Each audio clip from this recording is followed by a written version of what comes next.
Please make your way to your seats.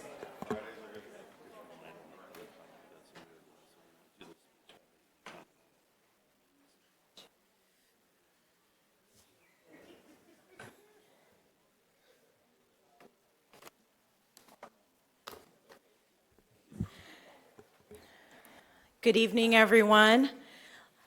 Love seeing all the beautiful faces. We will now call our meeting to order at 6:32 p.m. Madam Clerk, please conduct roll call. Certainly. Mayor Brooke, I'm here. Thank you so much. Vice Mayor Mateo Bowen, Here. Commissioner Sarah, Present. Commissioner Simmons, Here. Commissioner McHugh, Here. City Manager Givens, City Attorney Hearn. Here. Thank you. Please rise and join us in a moment of silence. At this moment, we will be doing a moment of silence for our former Sergeant, Pat Madison.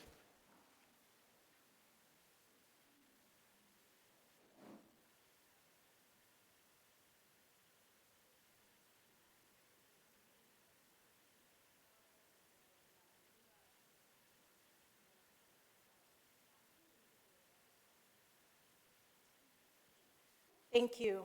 Now, please remain standing for the Pledge of Allegiance.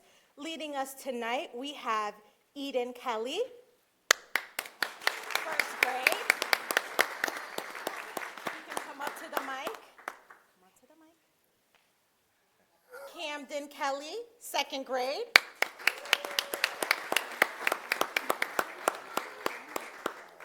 And Brooklyn Kelly, fifth grade. On the count of three, go ahead, okay? 1, 2, 3.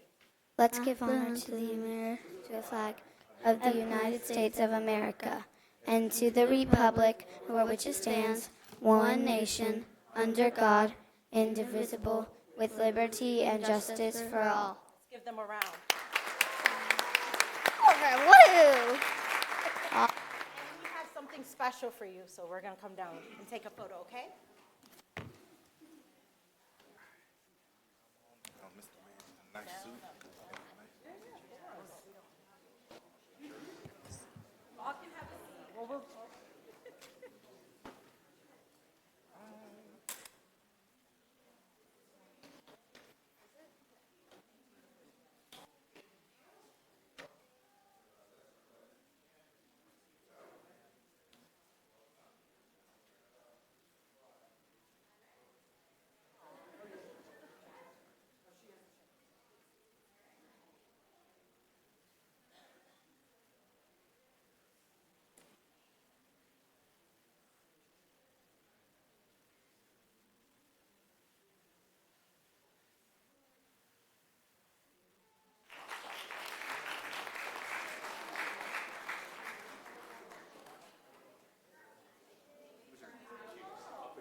We have an exciting meeting this evening. We have our amazing state representatives in the audience and local representatives, Tina Polsky, Senator Tina Polsky, and Representative Christine Hunchowski, and we have Casey Horland from Dan Daly's office.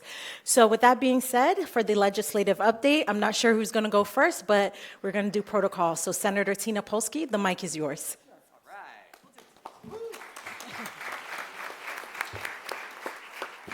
Thank you. We are going to kind of tag team this because that's how we do everything. That's amazing. So my name is Senator Tina Polsky, and I am proud to represent Coral Springs for the past 5 years. I think in the beginning I represented part of it, but the last couple of years I have all of Coral Springs, so I'm very proud to be your state senator. I work with Representative Hunchowski on our appropriations and important bills and issues for our local area, so we're going to kind of do this together. We will, at the end of this, have a nice big fat check to present to you guys for describe it now, $500,000 for public safety improvements to Coral Springs, which is actually it's a feat to get an appropriation of this size all the way through the process. For both of us, we have to make sure it gets into the Senate budget, the House budget, they have to match, and then it has to go through several rounds to make sure it stays in the budget, and then it has to pass through the governor's potential veto pen, and luckily this one did not. So we are very proud to offer that $500,000 for the Real-Time Crime Center to the city, and we have a picture opportunity for that in a little bit. Yes. I'll give you a couple of highlights. So, the session is 60 days, but this year it was 102. Not that we were there for all the days after the 60-day mark, but it was really difficult and trying because the budget was not done. And we have one constitutional obligation in Tallahassee, and that is to pass a balanced budget. And it was, kind of frustrating that it didn't get done. And so it was a long time. And finally, it was done. A lot of it was rushed at the end, unfortunately. There were a lot of bills at the end that were rushed. The tax bill was rushed very much so that it wasn't exactly everything we wanted it to be, and we didn't have a lot of opportunity to fight it. So that was tough. You may have been looking at, from your local government perspective, a bunch of bills that were out there that would have prohibited local governments from using, as they call it, DEI, or whatever preferences you would like to use for contractors or policies that you may have for the city. And those were floating around for quite a while. There were several that were related to local governments, and luckily those were killed, those particular bills. So that was something that we worked hard on, because we just, as always, think that, local governments should be able to do what they believe is right. You were elected by the people. You're the ones closest to the people. And so, we strongly believe in home rule. And luckily, those bills aren't an issue for you. The biggest issue that I know everybody has, I'm sure everyone in the audience, is property insurance. And unfortunately, we did not accomplish anything in this very long legislative session to help with the cost of property insurance. Despite the fact that members of the House and members of the Senate proposed good ideas to try to help with the cost of insurance, there was nothing that was accomplished this year. So we will continue to go back and try to get some of those ideas heard and see if we can help our constituents with the crisis that is our property insurance.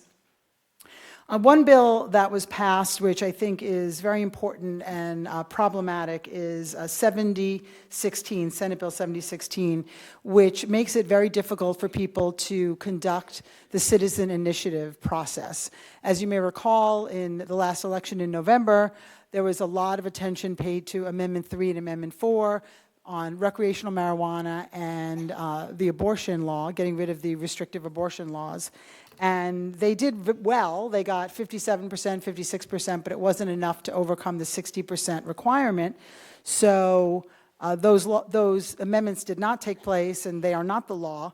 But it seems that leadership didn't like how close they came. And so the response was to make it very difficult for future efforts to happen. And so there are strict penalties for people who gather the petitions. There are more requirements of the information you need to put on your signed petition, more personal information.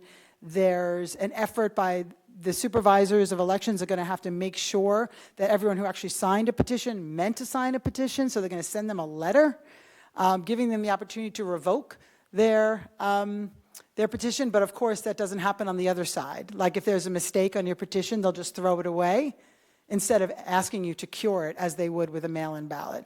So this is, a problem and very frustrating to many of us. So we're not too pleased with that. As far as preemption bills, which are bills that restrict local government's ability to rule as they see fit, pretty much every year I've been in office, there have been more preemption bills. This year there weren't as many because maybe they accomplished what they were already seeking to do. But there was one that you need to keep your eye on, which wasn't intended to be that way. It started off as basically a post-hurricane emergency bill. It's Senate Bill 180, and it had good intentions, and we all voted for it because it was helping people rebuild right after a hurricane and kind of things that local governments need to do in preparation for it and what to do after. And it turns out that there was an unintended consequence that would maybe take back any ordinances that you all had put into place going back several years, that if those are more restrictive than what would be occurring now, that those are void. And there's a couple of lawsuits that are going on right now in Orange County and Manatee County. The sponsor of the bill told me that he was going to look at it. That was not the intention, but it could be a significant problem for local governments. So, I think it's important to keep your eye on that. We often talk about condo reform and the post-Surfside, the building regulations that were put into place. And for buildings that are over 3 stories, there have been, a lot of requirements to make sure that they are safe. And it's been very difficult financially for a lot of these buildings and a lot of the tenants. And so there was an attempt to give them a little more time. There's another year to complete those. There's other ways that the reserves can be held with lines of credit. And this is an attempt to make it a little easier on these homeowners. However, the safety regulations are still in place, and it still is going to be, a challenge for those buildings that haven't kept up. So it's important that they all keep that in mind of what they need to do. I just want to talk quickly about some of the bills that I passed.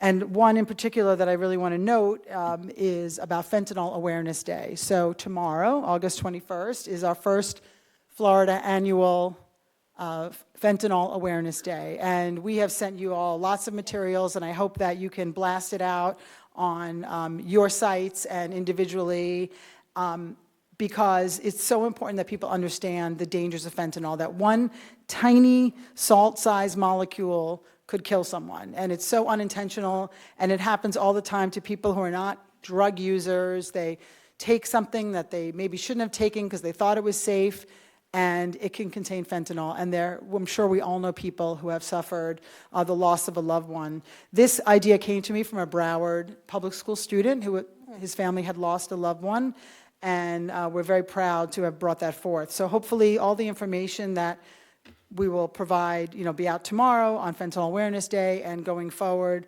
will help people to make sure that they realize, how dangerous it is and to be careful. 2 years ago, Rep. Hunchofsky and I passed a bill to make fentanyl test strips legal because they were not legal. So that's something we're both very proud of. So that's a tool that people can use in order to make sure something they might be taking doesn't have fentanyl, and it could save many lives. I wanted to, also on the subject of fentanyl, we passed a bill that requires a hospital or a school health department to test for fentanyl poisoning if someone comes in with a drug overdose. It was not required everywhere. It was being done a lot, but not required. So we made sure that everyone, if they come in with a drug overdose, are tested for fentanyl, because it could affect the kinds of drugs that are given to them to help them. We passed this one together, too, the public education background screening requirements. There will now be a website that lists all the information for background screening for after-school activities, instructors, and coaches and things of that nature, so that people know if they want to have one of those positions, what they need and what parents need to know to make sure that a facility that they may be sending their kids to are complying with that background screening. We also passed an important bill related to immigration and folks who are utilizing, hopefully, an attorney to help them with their immigration matters. There had been a problem going on and some fraud with folks who are notary publics, because in Spanish language, a notario publico is a lawyer, but in English, a notary public is not a lawyer. And there are notary publics who have been advertising their services as they will help folks with their immigration work.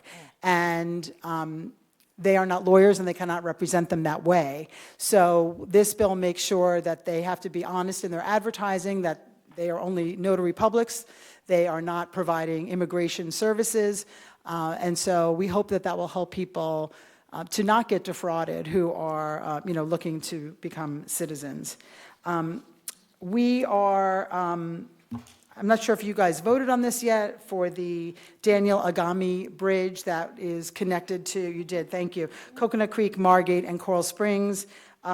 This is a gentleman who was a specialist who was killed in Iraq in 2007 at only the age of 25, and he was a local resident. So at some point soon, we will be doing a bridge memorial service, and the nice thing is it connects all of our local cities. So thank you for passing that to allow it to happen, and we're looking forward to that next step.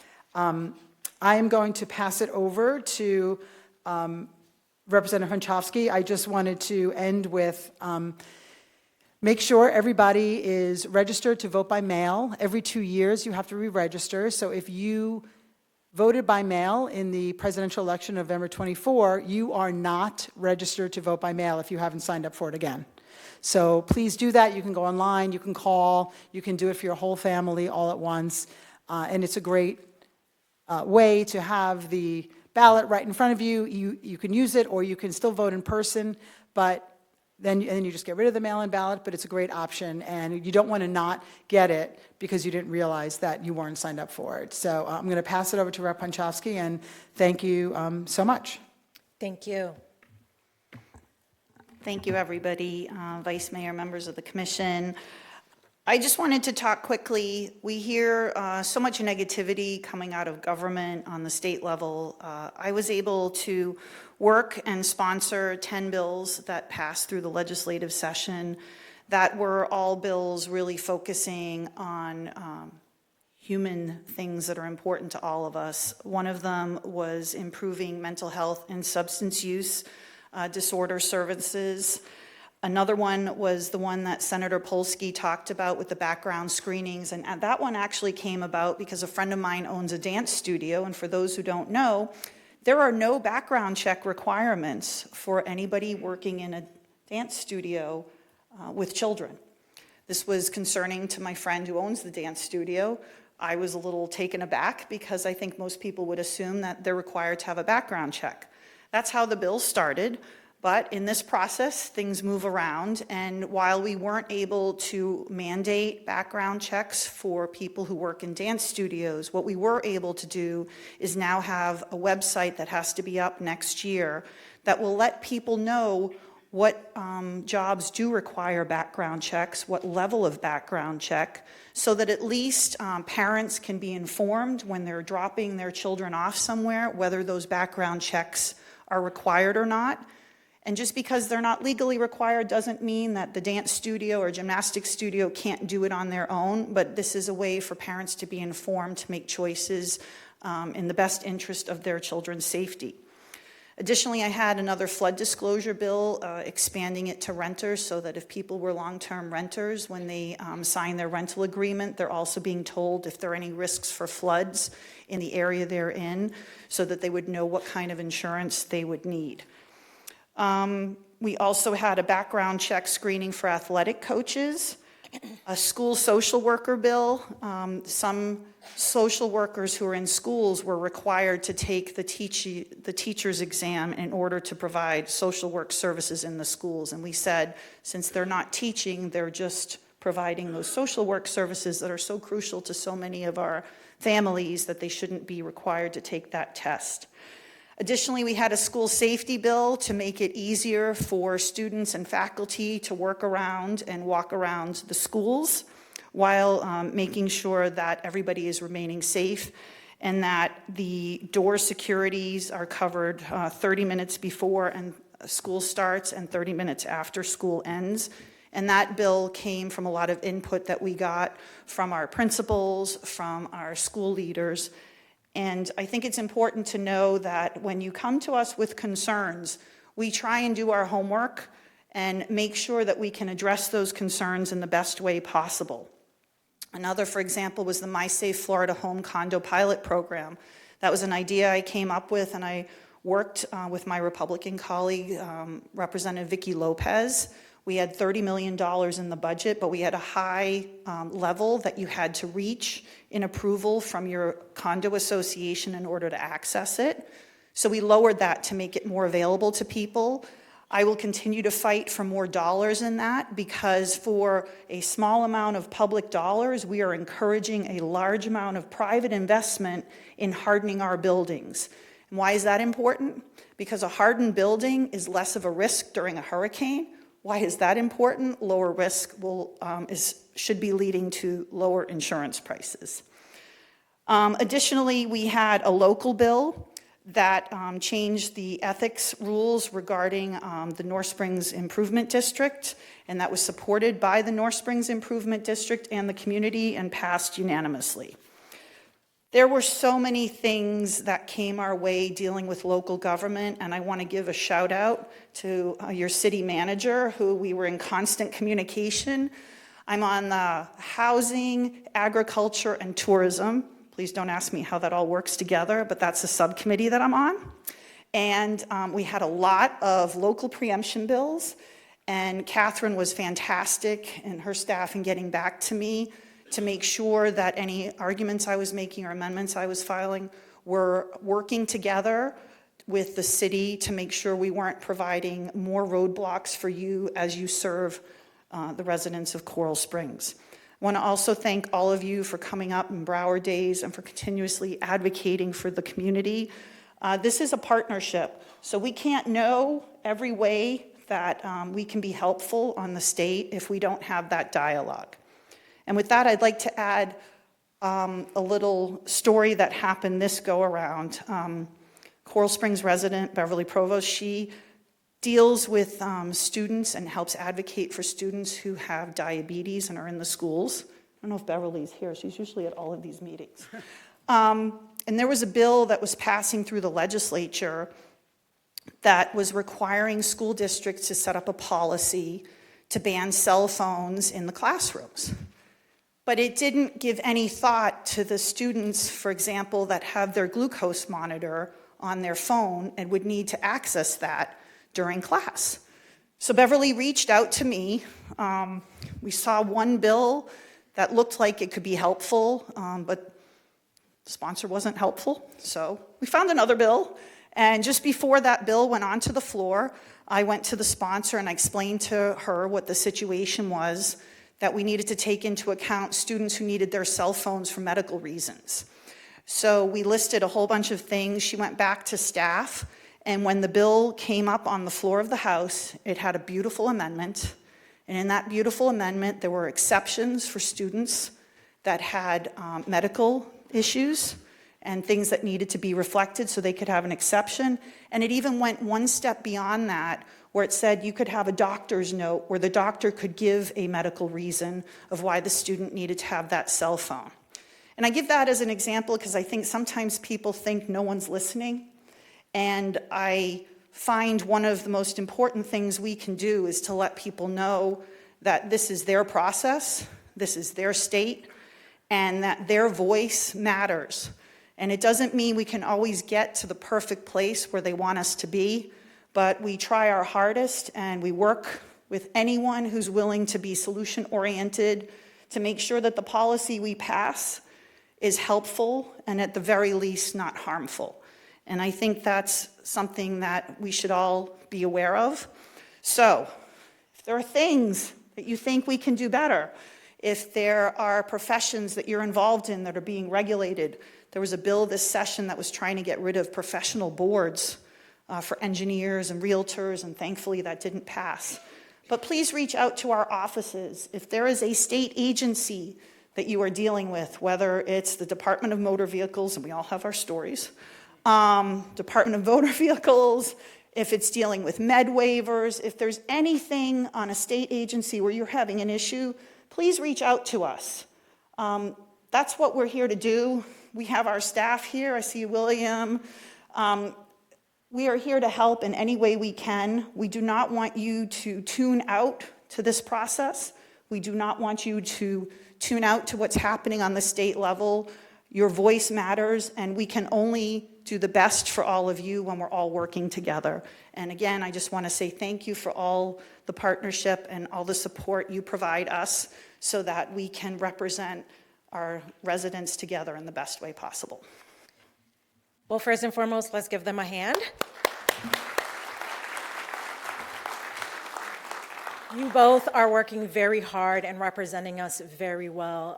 Thank you, not only on the behalf of this commission, but the entire residents of Coral Springs, all 135,000 of us. Thank you for all of your hard work and all the things that you're doing to ensure that we have transparency in government, that you are extremely accessible. So being able to come back to our community, really listen, have your legislative sessions, and thank you for your flow events. They've been very, very helpful, and just making sure that our residents are able to get the resources they need to thrive. So truly appreciate it. So I am going to look over to my colleagues and see if anyone have any questions. I'm going to start off on my right, Commissioner Sarah. Thank you, Vice Mayor. Thank you both. Really appreciate your leadership, especially on the public safety initiative that we were just awarded. When we were up there in January, it was on the ropes. It didn't look good. And thank goodness by June it worked out. But without both of you, along with Representative Daley, we would not have been able to secure that. And we all acknowledge that. So thank you. I couldn't agree with you any more than every voice matters. And that's why it's very important for everyone in the audience to get involved, not only your local, but your state government. We have an opportunity to represent, but also we need to go up there and protect and defend what we believe in. And you guys do it every day, and we really, really, really appreciate it. When we were also up there, one of our legislative priorities was around property insurance. And I know you set up a meeting for us, and then we had a lot of conversations, but it's a real concern. People can barely afford, living day to day, but to be getting hit on that end is really hard. So moving forward, we weren't very successful this year. What strategies or techniques or ideas do you guys have to get us more aligned so that when we go up in January, we can help? Because we had a lot of meetings about this, and unfortunately, nothing got done. I mean, I don't think there's much more that you all can do that you haven't done. You've all been so present in Tallahassee and done a great job advocating. I mean, you, along with every other city, agrees that we need some property insurance reform. I can tell you what we're doing in the Senate going forward. We only have 10 senators out of 40, so everyone knows. We should have an 11th after a special election because that person is expected to win. But we're a small group. We're both in the super minority. But in the Senate, every single senator, Democratic senator, is going to have a property insurance proposal. We're not just being negative. We want to put forward positive ideas, things that can make a difference. So that's something that we will be doing in the Senate so that we are able to put forth a whole variety, at least 10 ideas on how to lower property insurance costs. It's a matter of priorities, how the state chooses to spend its money. There's lots of money. Some projects get funded, some projects don't. Some priorities are funded, some are not. And so what are our priorities? Right now, it seems priority is immigration camps, right? That $450 million could have been used to help our citizens with, difficult issues, waiting lists for disability access. There's so many things that we could be doing to help everyone, and it's just not the priority. And unfortunately, there's a relationship between insurance companies and leadership, and they think tort reform is the only way to go, and that happened in 2022, and that, yes, more insurance companies have come in, but I'd be curious to know in the audience, there's so many people here, how many people's insurance has actually gone down since then? I don't know of anyone. So it's, it's just a question of what we choose to do in those 60 days that we're in legislative session. And, until we're your leaders, it may not get done. So that's just, the unfortunate reality. But I think you all are doing a great job. And, I know you work with League of Cities, and I think they are, a great resource to kind of put all your weight together, the weight of all the cities in Florida who agree on, how to approach it. Thank you. Is that, oh. Yeah, I just have a follow-up. So, thank you for that answer. But the big thing also for our residents, as you guys know, and we've articulated, is not only the price of the property insurance, but when things go wrong and they have a claim, it's really hard to tap in. So it's very frustrating if you're paying a high-level premium and then you have a catastrophe, and then on top of that, you get declined or you get a little dollar amount compared to what you actually need. So I know we all want to be part of the solution. I appreciate you saying we've done what we can, but we want to continue to work on this and see what we can accomplish in this upcoming year. And then the last thing I have is, I know you guys have done joint community forums, legislative updates. I think you've included, and I know Representative Daley's been a part of them. Are you planning to come back to chambers in the city of Coral Springs anytime soon? Because you've had some opportunities for our residents to attend question and answers in the past. Do you have anything that's slated anytime in the future? I don't have anything scheduled. We are going back to Tallahassee in October, so we have a much shorter time frame this year than we have. We didn't end until June, and so I don't have anything scheduled, but if you have a suggestion of, a good forum or a way to interact with residents. I have done the town hall with Dan Daly in the past, and though we've advertised a lot, we got about 10 people here.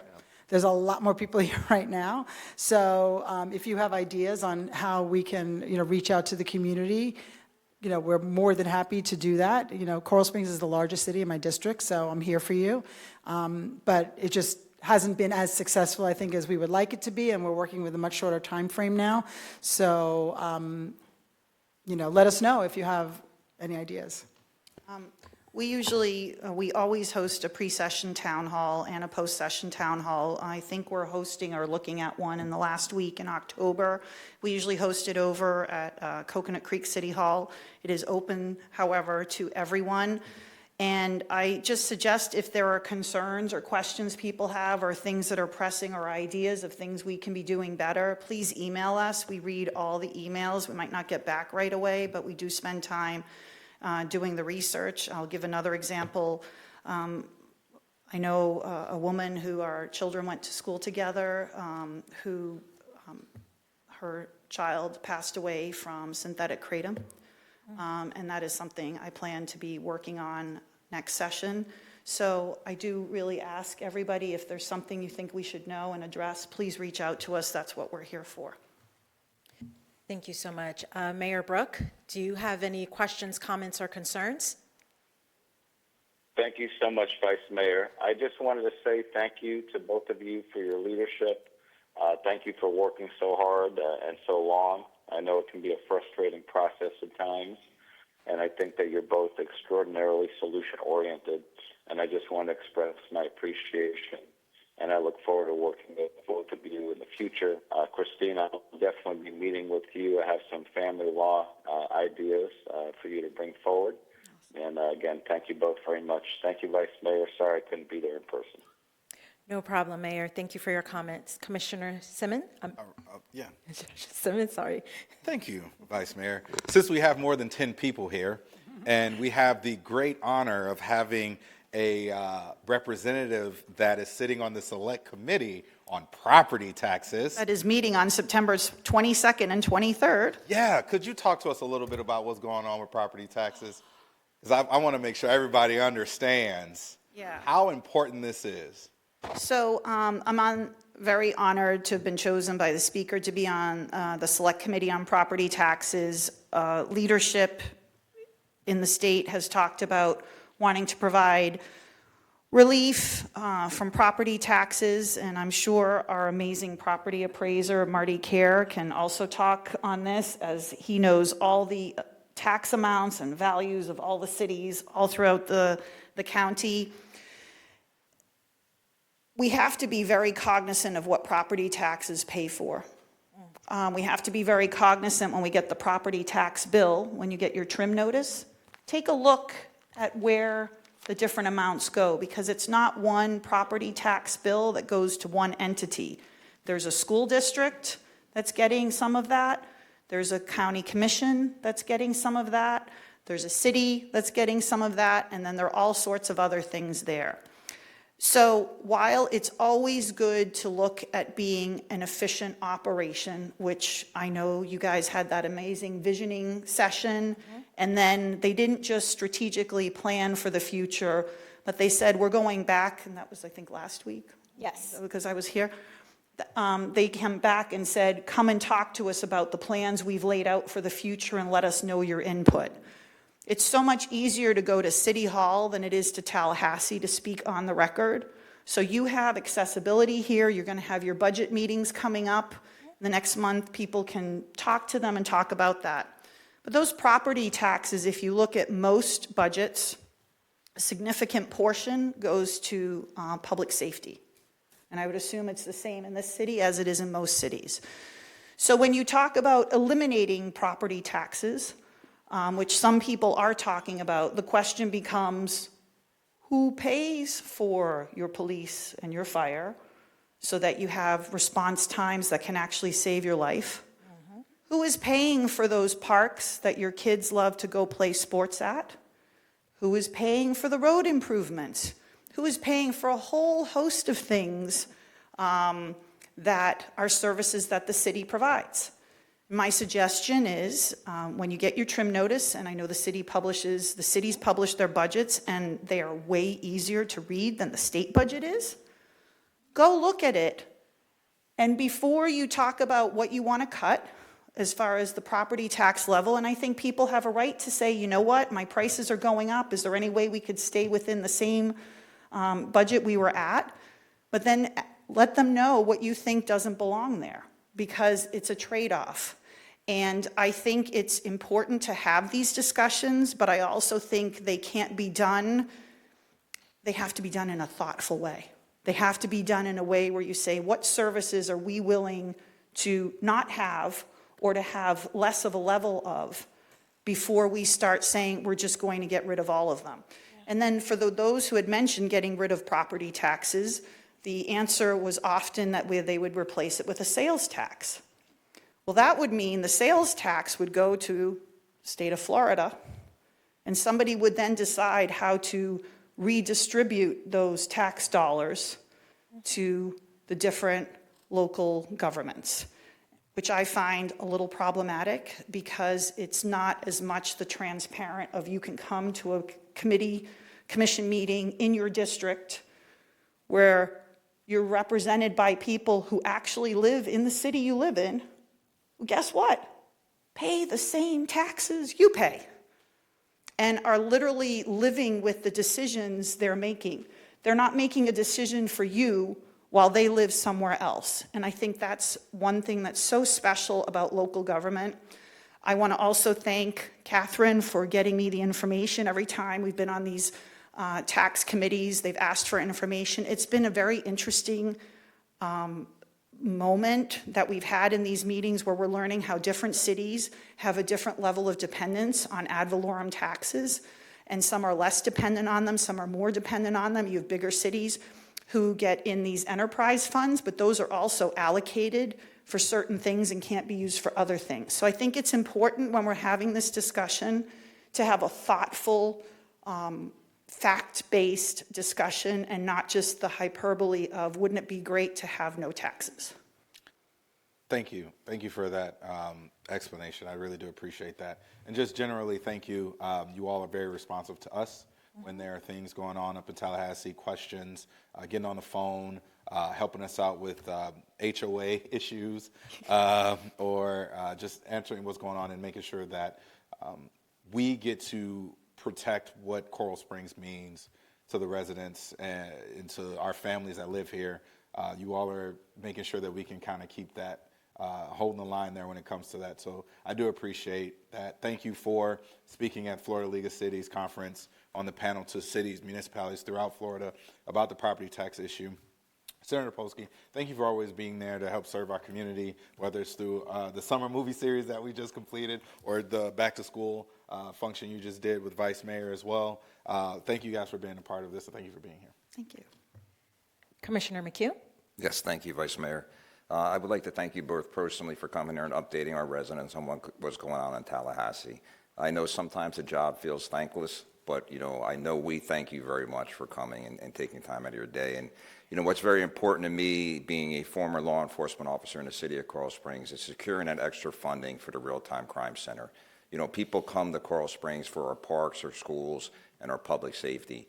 And securing that funding is only going to make our community even safer than it is today. And I just want to thank you both for that. Thank you so much. Thank you so much, Commissioner McHugh. And then with concluding our comments, I really want you all to also keep advocating for transparent HOAs. I know we've had issues here locally around HOAs, and thank you again for your accessibility and really advocating for us in Tallahassee. Affordable housing, that is a concern. You heard it at the visioning session. When we talk about insurance, not only property insurance, but car insurance, we've seen an increase in that as well. And we as a city is directly impacted. Our properties, our insurance is going up, and then as a result, our residents are taking up that tab as well. And then lastly, thank you, Senator Polsky, for really highlighting better ways for us to use the $450 million. I think that folks really need to understand the barriers and the gaps if we are unable to properly use the dollars that you all pay into and really create barriers for our communities around accessibility to healthcare, insurance, all the things. Again, thank you for your thankless jobs. I really appreciate all that you all continue to do. And kudos to each of you for passing all these amazing bills. 10 on your end, mental health advocate, Christine Honchowski, and then your fentanyl awareness. Truly appreciate all that you do for us and continue to do for us. We will see you during legislative session. As you always know, we are always up there advocating for our community. For folks who don't know, we are a very active commission. We take this very seriously. When we go up to Tallahassee, the issues you bring forward to us, we bring to them. So continue bringing those issues to us so we can ensure that they are in the know of what's going on in our community. So let's get on to our favorite part of the meeting, which is the presentation of the State Appropriations Real-Time Crime Center.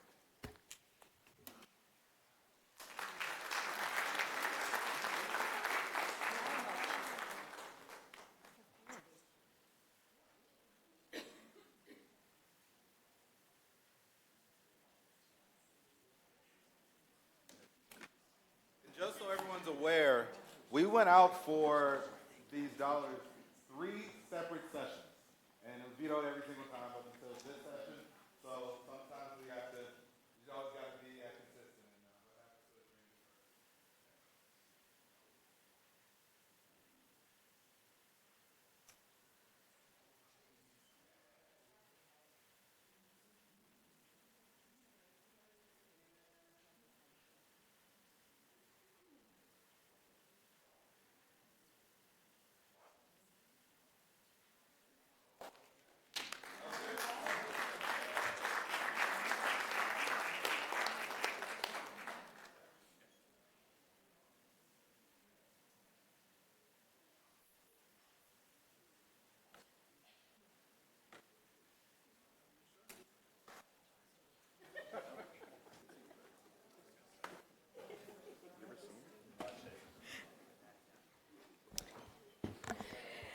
I would be remiss if I did not acknowledge the dignitaries in the room. Really want to say thank you and welcome to our former Vice Mayor and Commissioner Joy Carter. Representing Jared Moskowitz office, Teresa Breyer. Our friend and neighbor, Commissioner Simeon Breyer. Representing Dan Daly's office, Casey Horland. Property tax appraiser, Marty Kier. And I think I have everyone. If I missed you, please raise your hand. Okay, I got everyone. Hard job. With that being said, we're going to go ahead and move on to item number 3, which is a presentation from our Broward County property appraiser, Marty Kier. Madam Vice Mayor, just a quick point of personal privilege. Mr. Kiar, Always Marty. Marty, can you please tell us how many maybe espressos, coffees, or Red Bulls you've had at this? So I've had 5 cups of coffee, 2 Red Bulls, and a Diet Coke in the past 2 hours. That's how I feel right now. I'm very wired, very happy, excited to be here. And by the way, your shoes are fantastic. And just so I don't forget to say something, there's something I need to say, which I think is really important. You have a wonderful lawyer in John Hearn. But John, I have to tell you, in about a week from now, I'm going to be, absolutely. I'm going to be it's true, absolutely. In about a week from now, though, Ron Book and I, who are both Miami Hurricane fans, are going to be thinking about you as Notre Dame is getting a butt whooping by the Miami Hurricanes. So I just want to let you know that, without a doubt. But with that said, I thank you so much, Madam Vice Mayor, for giving me the opportunity to say a few words. I thought that Representative Hunchofsky and Senator Polsky gave a fantastic legislative update. It was very well done. They work exceptionally hard for us. We're all very, very blessed to be represented by them. And I just mentioned him a second ago, but I do think every time I think of Tallahassee, I do think of Ron Book as well, because everybody here knows he's a titan in Tallahassee. The work he's done for decades has made a huge difference for not just our county, but our state. And so I'm really thrilled that he's here and he's doing well. Also, I want to thank you all. You all do a wonderful job. I love the city of Coral Springs. As you know, my sister works here. And so I kind of get a little perspective into how the employees are treated and how the people get the services who are here. And I can definitely tell you, we have 31 wonderful cities in Broward County, but the way that your staff treats your staff is really the best in the entire county. It's like a family, and the way that they work for the residents is pretty awesome. So thank you all for doing it. Thank you all for your great service. I promise I will not talk for too long, but I want to talk about a few things if it's okay. The first thing I wanted to talk about was basically what we do and something that's very important about the trim notice. I also want to talk about where property values are. And as you'll see, property values once again are rising here throughout Broward County because people are paying a lot of money for properties. And something I talk about all the time because it's just very important. I wanted to touch on title fraud and just let you know what we're doing to hold criminals accountable who steal people's homes. But with that said, there are a few main functions to our office. The first function is we determine the value of every piece of property in Broward County for tax purposes, whether it's residential, commercial, tangible personal property, or essentially assessed property, which are railroads. And the reason that's important is because when the residents of Coral Springs pay their property taxes, the amount of taxes they pay is a relationship between the value of the property that we set and the tax rate set by you all, the county commission, the school board, and all other taxing authorities. And so the most important thing we want to do is make sure we get it right. And as you know, Broward County is a huge place. More people live here than 13 states, the District of Columbia, and all U.S. territories except Puerto Rico. That's how big we are. And we appraise more parcels than exist in many states. And even though the people in our office do a really good job and their assessments are very accurate, mistakes can occur, or maybe people have information about their property that we don't have that can help us bring down their assessed value, which bring down their property taxes. And so everybody here, you probably got a document from me in the mail today or maybe tomorrow. There it is right there. It is a very important document called the trim notice. It's the truth and millage notice. It's not a tax bill. It's basically a document so you can make sure you don't overly pay in your property taxes. And here's what that shows. It shows the value of your property for tax purposes. It shows all the tax-saving exemptions you're currently getting. It shows the dates and times that Coral Springs and all other taxing authorities will be discussing their tax rates. And it shows the proposed amount of property taxes you're going to be asked to pay this year. And please take a look at that document. If you have any concerns about the value of your property or you're not getting every single tax-saving exemption you're entitled to, just contact me by September 17th so we can make sure you only pay your fair share of property taxes and not too much. The other thing I wanted to quickly do, if it's okay, Madam Vice Mayor, is kind of talk about where property values are right now here in Coral Springs. And as I said before, they're rising. They're rising because a lot of people are still buying properties in Coral Springs, especially single-family homes. They're paying top dollar for those single-family homes. And you had a significant amount of new construction that was added to the tax roll that brought new revenue into the city. To give you an idea, in 2024, last year, if you took all the market value of the city, this isn't the value you're setting your tax rate on, just the market value, all the residential commercial value, and you sold it on the open market, in 2024, you would have got right about $24.2 billion. Fast forward 1 year, there was a 4.2% increase in market value to right about $25.277 billion. That's a healthy increase in the market value. The taxable value is the value you're currently looking at that you're going to set your millage rate on to determine the amount of money that you need to provide great services to the people of Coral Springs. And in 2024, the taxable value was right about $15 billion. Fast forward just 1 year to right now, there's been a 7.12% increase in taxable value to right about $16.143 billion. Now, your proposed operating millage rate is right about 6.0232. If that's the millage rate that you adopt, you'll get an additional $6.5 million more of new revenue this year than over last year that you can utilize to provide great services to the people of Coral Springs.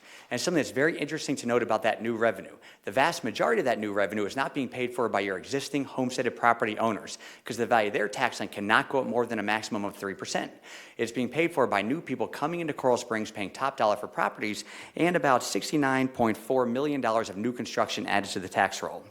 This year, the largest project added to the tax roll was at 9000 Ramblewood Drive, which is a 204-unit apartment complex called the Metropolitan, and that put almost $38 million of value on the tax roll just on that one alone. In Coral Springs, you have 25,816 homestead exemptions. You have 884 low-income seniors who get a significant exemption. You also have 1,808 widows who receive an exemption. And something I'm very proud about in Coral Springs is you have 854 American Hero veterans who receive a significant property tax exemption, and out of those, 400 of them receive a full property tax exemption, which I think is pretty awesome. Coral Springs is one of the highest number of disabled veterans that live in its city out of all of our cities in the county, which I think is pretty great. And you also have 7 first responders who are totally permanently disabled that pay no property taxes. This year, there have been 547 sales of single-family homes, kind of right about how it was last year. The average sale price right now for a single-family home is $739,618. That is a big number. It's more than last year. But the average taxable value of a single-family home is $318,000. That's because people come to Coral Springs, they love it so much, they stay forever, they have the benefit of the Save Our Homes assessment cap, so the value of their tax then is much, much lower than what their actual market value is. The same is for condominiums. This year, there's been 205 condominium sales here in the city of Coral Springs. The average sale price is right about $235,000. Now, that's actually a little bit less than last year, but the average taxable value is about $153,000. That's because the vast majority of the people that own condominiums, they've been there for a long time as well.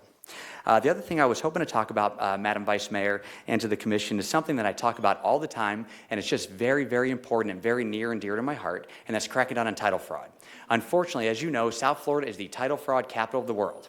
It's the capital of the world because you have criminals, and that's what they are. And what they do is they walk into the recording divisions every single day in the state of Florida. They file fake deeds on people's properties, and they take those deeds and they extort people for money, or they mortgage, rent, or sell the property. They do it all the time. And the reason it's so easy for them is the recording division for every county has a ministerial duty. They have to accept whatever documents filed with them. So you have these criminals, they walk in, they file a fake deed, and they do something nefarious with it. So as you know, the first thing we wanted to do was give the people of Broward County the opportunity to fight the fraud before the fraud occurs. So 4 years ago now, we came up with a really fantastic free program called Owner Alert. It's really a program that gives people the opportunity to be alerted if somebody changes the title to their property. And here's how anybody can sign up. If they go to our website at bcpa.net, they click on Owner Alert, they type in their name, they type in their parcel ID number, and they type in their email address.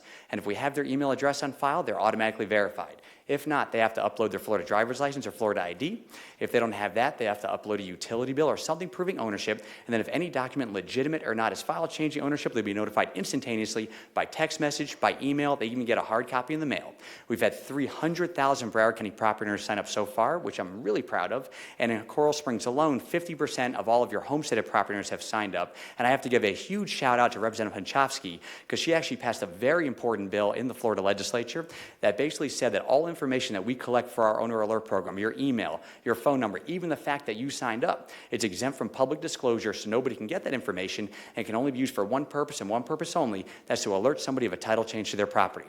And as you know, when I started this program, I started getting phone calls and emails from residents. And they would say, Marty, I just got an alert from your office that somebody changed the title to my property, but I didn't do it. And then I got more and more and more. And I realized how big of a deal it was. So I came up with a different idea. I wanted to work with law enforcement, build criminal cases, and put the people in jail who are doing this. So I got the approval from the state of Florida to be able to do it. I decided to call it my Crimes Against Property team. The county commission agreed to fund it, and then I went to see Sheriff Tony. And I go, Sheriff Tony, I have a big problem. I have this great new program in my office, my Crimes Against Property team. I want to hold these people accountable, but I can't without you because I can't issue probable cause affidavit search warrants. I can't do the job of law enforcement. You can. Can we work together? And without thinking twice, twice, Sheriff Tony said, absolutely, Marty, and he assigned 3 sheriff's detectives to work in our office so we could do the job of law enforcement. I then went to see Harold Pryor, our state attorney, and I go, Harold, I'm really excited. The sheriff and I, we're working together. We're going to build these criminal cases. If you think there are cases that are prosecutorial, would you prosecute the people that we bring to you? And he goes, absolutely, Marty, and he assigned an assistant state attorney to work with our office to prosecute the people that we bring to him. And over the past couple of years, we've had hundreds and hundreds and hundreds of individual criminal cases. We've had numerous arrests, numerous convictions, and we work with the court system to get property back to people in a much more expeditious and cost-efficient manner. And just to give the people of Coral Springs an idea how bad some of these people are, let me give you a few news stories that I didn't tell you about last year. These are new ones that really just show the extent that people will go to try to steal people's properties. Along those lines, people ask me 4 questions. They say, Marty, who does this? What kind of technology do they use? Who are the victims? And what kind of criminal prison sentences are they actually getting? Well, when it comes to who does it, just about everybody does it. All different races, religions, national origins, people of high net worth, of low net worth, people of different occupations. To give you an idea, we arrested, and she took a plea recently, a lawyer who stole a property in Cooper City. Just about everybody does it. The one common denominator is they're just very smart people, and they come with very smart schemes to scam good people out of their property and cloud their title. The other thing people ask me is, Marty, what kind of technology do they use? Well, generally the technology, it's simplistic. They walk into the recording division, they file a fake deed. They get a courier to file a fake deed. We even had a guy on death row in Georgia have a courier file a fake deed on somebody here in Broward County. We didn't prosecute him because he has other issues going on over there, but that's how easy it is. But the technology is getting much more sophisticated. And let me just give you a current criminal case that we have ongoing, which I think is pretty fascinating. There was this title company in Broward County that got a call. And they got a call from this lady. And she said, you know what? I own this property in Hollandale Beach. I've had it just about my entire life. But you know what, though? I'm a senior now. And I need to sell that property because my family, they're in Michigan. That's where my grandkids are. And I just want to go there and be with them. It's cold there, but being with them is just so important to me. And I can't go there unless I sell this property because that's my nest egg. Can you sell it for me? And the title company said, sure, we'll sell it for you. Show us you own it. And so it sent over all kinds of documentation showing that she owns the property, including a driver's license that looked very valid, a passport that looked very valid, and some other documentation. But the title company was very smart. And they said, well, we have to meet you in person. And she goes, well, I can't meet you in person, but I can meet you on Zoom. And they go, okay. So the computer opened up with the Zoom meeting. On one side of the screen, you had the title company. On the other side of the screen, you had this sweet senior sitting at her dining room table, drinking coffee or tea, talking about how much she loves her grandkids, how she's gonna move to Michigan, and how appreciative that she is of the title company for selling her property. But it just so happened that every 30 seconds or so, the same thing would occur, and it was very weird. As she would pick up her coffee, it would be like a little glitch, and she'd drink it, but it was the same exact thing. And they got suspicious, and they sent it to our office. And we looked into it, we investigated it, and it turned out that sweet senior sitting at her dining room table drinking coffee or tea was artificial intelligence. So their technology is getting much more sophisticated. The other thing people ask me is, who do they target? Who are the victims? Well, we found that just about everybody's a victim. They've targeted people of all different races, religions, national origins, of all different occupations, of high property value, of low property value, but the people that get targeted the most are our most vulnerable people. I think about 70% of the people that are targeted that we have are seniors. They target people with disabilities. They love to target people that don't speak English as their first language because they're trying to target the people they think they can best get away with it. And there's one story that I like to talk about that's more of a recent one, but it really is my guiding light, why I think this is just so very important. And I have to mention the person that we arrested here has not yet been convicted. She'll have her day in court, but I think the evidence is overwhelming, and I think she will be convicted. But here are the people that are the parties to this issue. The first is the victim, and the victim is about as vulnerable as they come. He was a senior who had severe mental and physical disabilities. To give you the idea, he had the mentality of a 6-year-old his entire life. The defendant is a former Miami-Dade law enforcement officer. And that's what makes me the most mad about this case. That you guys have a victim who needs to be protected, and the person that's supposed to be protecting him is the one that's actually allegedly defrauding him. And here are the facts as we know it. The victim lived with his parents in Miramar. They were his caregivers his entire life. His parents passed on. When they passed on, they left their home to his sister, who then became his caregiver. She then passed on. And when she passed on, that's when his neighbor allegedly did what she did. The first thing that she did was she filed a fake power of attorney so she can make all the decisions for him and control his financial information. And she used that fake power of attorney to open up a fake bank account in both of their names, that a lot of money was being deposited, especially as Social Security and Social Security disability money. She got away with that. So then the next thing she did was she opened up a probate estate in the Broward County Circuit Courts to get all of the sister's assets, including the home, into his name. It went through the process, the judge signed the order, and all of a sudden, all of those assets are now in his name. Then what she did with the power of attorney was she allegedly signed his home over to herself. She moved him out of that home into a senior assisted living facility to be paid for by a Social Security disability. She rented out his property. She started taking a mortgage out on the property, and she was really profiting off the expense of this very innocent, vulnerable person. The next thing that she allegedly did, because she got away with that, was she opened up a fake life insurance policy in her name, making herself the beneficiary. He passed on. She got all that money as well. It just so happened, though, that while all this was allegedly going on, Miami-Dade had an internal affairs investigation into her for other alleged wrongdoings as an officer. And they couldn't understand how she all of a sudden had another house, had all this new money. I couldn't understand it. And so they sent it our way. We looked into it. Fortunately, she's been arrested. She'll have her day in court. But I do think that the evidence will ultimately prove her guilty. The last thing that people ask me is, Merton, what kind of prison sentences are they getting? Well, the prison sentences are getting pretty long. A good example is we had a case involving 9 defendants. All 9 defendants now, I believe, have been convicted. And what they did was they used the Broward County court system to steal people's properties. They would basically file quiet title actions in circuit court, basically lawsuits in circuit court, saying this senior or this bank or this person no longer wanted the property. The return of service would go to the guy's buddy who's in a mobile home in Hillsborough County, and he would say, oh, yeah, I represent that senior, that bank, that person. Yeah, they don't want the property anymore. Put in this guy's name or his company's name. Well, the ringleaders, we arrested them, we prosecuted them, and the ringleaders actually got 8 years in state prison, followed by 10 years probation, which I thought was pretty fantastic. And a very interesting one, a minor co-conspirator got 10 years probation, but she was also ordered deported to her home country in Moldova, which is a very cold Eastern European country, and she can't come back to the United States. The other one I wanted to talk about was the longest prison sentence that we got so far. And this one happened very recently. There was a man convicted of stealing a senior's home in Tamarack, and he went to the jury. And the jury of his peers unanimously found him guilty.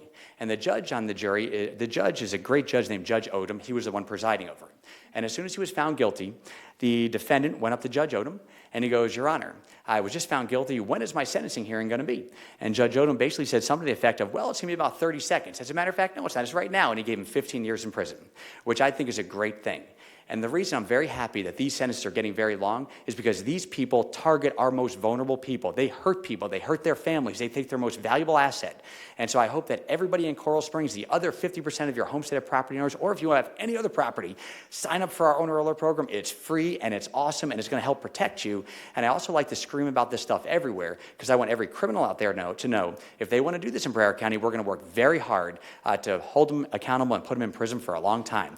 With that said, as we said before, I've had 5 cups of coffee, 2 Red Bulls, and a Diet Coke. It hasn't worn off yet, so I feel good. But is there any questions I can answer of you all? Thank you all so much for the great work that you all do. Wow. Appreciate it. Thank you, guys. Appreciate it. Thank you so much, Marty. Did everybody catch that? Yes, sir.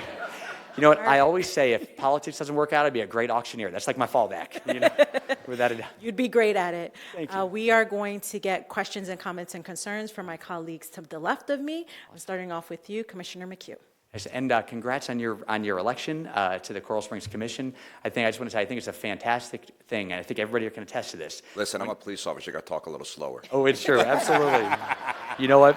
When you're elected, I was going to tell you Barrett Jackson's hiring, buddy. You better apply. Perfect. You know, if you put a good word in for me, I'm in it. But I'm going to say, as you know, and everybody can attest, when you get elected to serve in local government, it is probably the greatest place possible to serve because you are right there with the people making a big difference.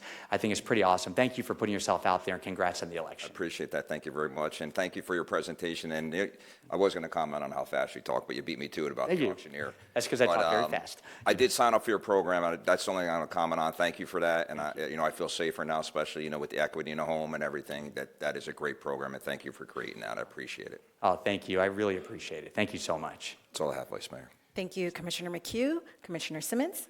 Thank you, Vice Mayor. Could you, one more time, just state the average selling price? Sure. For a home in Coral Springs, please. Absolutely. And by the way, Joshua, thank you so much for the great work that you do as well.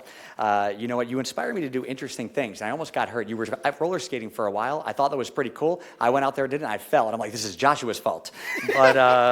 But I really appreciate you. So the average sale price for a single-family home right now in Coral Springs is $739,618. And what's very interesting about that, it's about $5,000 more than last year's. And but what's also interesting is, people have said that, Marty, it doesn't look like the market is selling like it was last year and before that. Well, last year in Coral Springs, there was a total of 899 sales. This year so far, there's been 547. So it's pretty much the same pace, which I think is pretty. So the market here is actually very strong in Coral Springs. Well, thank you, Marty, and thank you for giving us all that information and kind of letting everybody know where we stand as a municipality. So, as always, I look forward to you. I look forward to seeing, when I see your name on the agenda, I'm very excited. Oh, me too. Thank you, Joshua. I really appreciate that. With that, you're awesome. Thank you. Thank you, Commissioner Simmons. Mayor Brook, do you have any comments? Yes, thank you, Vice Mayor. Thank you, our awesome property appraiser. Can you repeat what you said after you said hello? Oh, absolutely, without a doubt. I'm Honestly, I speak so fast I could do it in 2 minutes this time. But I'm teasing. I think you're wonderful. You've got great energy, great intelligence. Your story about this upcoming trial, really incredible. Thank you for all the work you do. I'm really glad that you're there. Again, I apologize to you that I'm not there with you. I really appreciate everything that you do, and I look forward to seeing you in person, Marty. I do have one question. Of course. You gave a lot of stats about Coral Springs. Do you have that in writing for us? Absolutely. And Scott, thank you for the great work that you do as well. We've known each other for decades. If you'd like, I can actually provide my presentation to the city if that's very helpful. Perfect. Excellent. I'll make sure I do that tomorrow, without a doubt. I appreciate it. I'm complete, Vice Mayor, and Vice Mayor, thank you for your leadership tonight. Thank you, Mayor Brook. Moving on to Commissioner Sarah. Marty, great job. The only alert for anyone that's in the audience, if you have not signed up for this, I absolutely encourage you to do it. I am the least tech-friendly person, but if I can do it in 10 minutes, you can. And it will definitely help you if someone is trying to grab your property. I've always wanted to do this. I got this word count app, so I started when you started, 14 minutes. Nice. Went 14 minutes, 8,142 words. That's fantastic. 578 words a minute, and I think he got faster in the last 3 minutes. You know what? That is like the coolest thing I've ever heard. You know what? The only person that I think you would feel so bad for is my wife has to deal with that every single day. So that's awesome. Thank you, Sean. I appreciate that. And by the way, thank you not just for your work here, but the work you do for our school system and our kids. I know we have the 6th largest school district in the country, and you do a really great job. Thanks. You do. Oh, thank you. Thank you, Commissioner Sarah. First and foremost, Marty, thank you. I hope you consider Coral Springs family because we joke like we're family. It is. My question for you is, your representatives in your office are here very frequent, so when is the next time that if someone would like to come speak to you or speak to anyone from your office, when will be the next time you'll be in City Hall? Such a great question. And also, Nancy, thank you for the great work that you do. As you know, I say this all the time, I'm super proud of what you do. Once again, I know it's been a couple years now, but congrats on getting married as well. You do just a wonderful job as a public servant. I'm a huge fan. Interestingly enough, I asked that same question to Scott. Did you look it up? Oh, sweet. So Scott is looking it up right now, and he'll tell me. And what I really appreciate while he's looking it up is I appreciate the fact that you all allow us to come to City Hall. There's so much work our office can do and so many ways we can help the public, but sometimes the difficulty is reaching everybody. Mm-hmm. And the fact that Coral Springs gives us the opportunity to come to City Hall, we're in a number of different government buildings, no matter what, every single month, it gives us the opportunity to reach a lot of residents who may have a difficult time coming all the way down to our office in downtown Fort Lauderdale during working times. And so I appreciate that so much. And Scott, did it come up? There is. By the way, the 3 fantastic people back there I drive crazy on a constant basis. Scott, I've known him for years. We went to law school together. Alona is my chief of staff. And Bill is the guy that deals with all the assessments of all properties in Broward County. So if you're mad at your property taxes, it's not me. It's that guy right there. You know what I mean?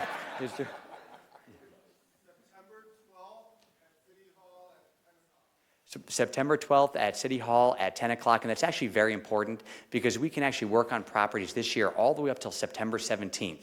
If somebody can't make that, if they just go to bcpa.net, they can go on our event calendar and they'll see where our mobile exemption education team will be. They go to more than 1,000 events every year, and many of them are actually in Coral Springs. So actually be in Coral Springs and a number of other places, and they can schedule a virtual visit. And if they are a senior or they're disabled, we can come to their home and do a visit there. So just give us a holler, call us, go to bcpa.net. That's where all of our information is, and we'll make sure we talk with them. Thank you for asking that, Nancy, and thanks again for your great work. Thank you so much, and I think our city manager, Catherine Givens, has something to add. I really appreciate you, your staff. You work so diligently throughout the year. Sometimes budget folks get, you do it only so much within the year, but truly your staff is very attentive to our needs, and we really appreciate it.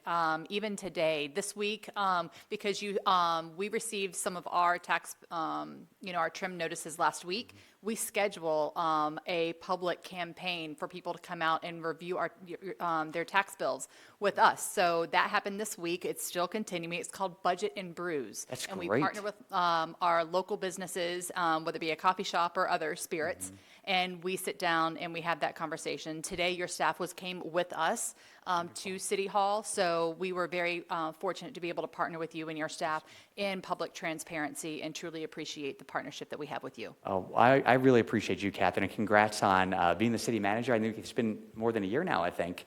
And you do a fantastic job. As you know, it's a very hard job to have when you have many city employees. You have a lot of things going on. But I think the city is so well served with the work that you're doing. And as I said before, I get to kind of see a little firsthand how people are treated and just the way that the employees here, their quality of life. And I can tell you, you should be exceptionally proud of the work that you do and that your directors do and that this commission does, because as you know, when you treat your public service employees well, they treat the public well, and that's one reason why this is just a great place to live. So thank you so much for that. Thank you very much Appreciate on it. behalf of the employees. Thank you. Oh, thank you. Thank you. Thank you again, Marty, and thank you're you. always welcome at Coral Springs. Sorry, well, one more before you go, Marty, because I want everybody to know how awesome you are. What do you do every year for your birthday? Oh, heck yeah. So I have to tell you, my birthday for me is my favorite thing. And I only go to McDonald's once a year on my birthday. And I love it. But let me tell you what I eat. So what I do is I start with, by the way, I'm the only person that goes to McDonald's that one time a year and spends more than $100 on itself. And here's what I eat. So this year, I decided, of course, to go to McDonald's with my family, and I had 2 20-piece chicken nuggets, 2 large fries, a bacon double cheeseburger, a hot fudge sundae, a large vanilla milkshake, a whole lot of sweet and sour sauce. I brought my own bottle of ketchup, I ate my kids' leftovers, and I had a big Diet Coke. And it was awesome. And you know what? As I eat that last McNugget, I miss it so much. I feel horrible, but I miss it so much.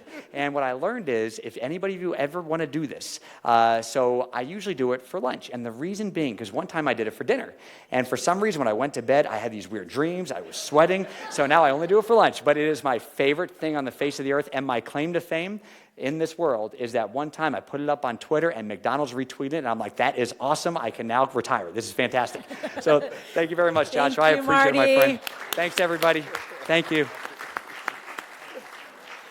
Now we have another update from Vice President of Government and Regulatory Affairs, Michelle Oyola McGovern. Welcome. Welcome. As a girl whose last name was Oyola her whole life, it makes me happy to hear you trip on McGovern. Well, good evening. My name is Michelle McGovern, and I am here on behalf of Comcast.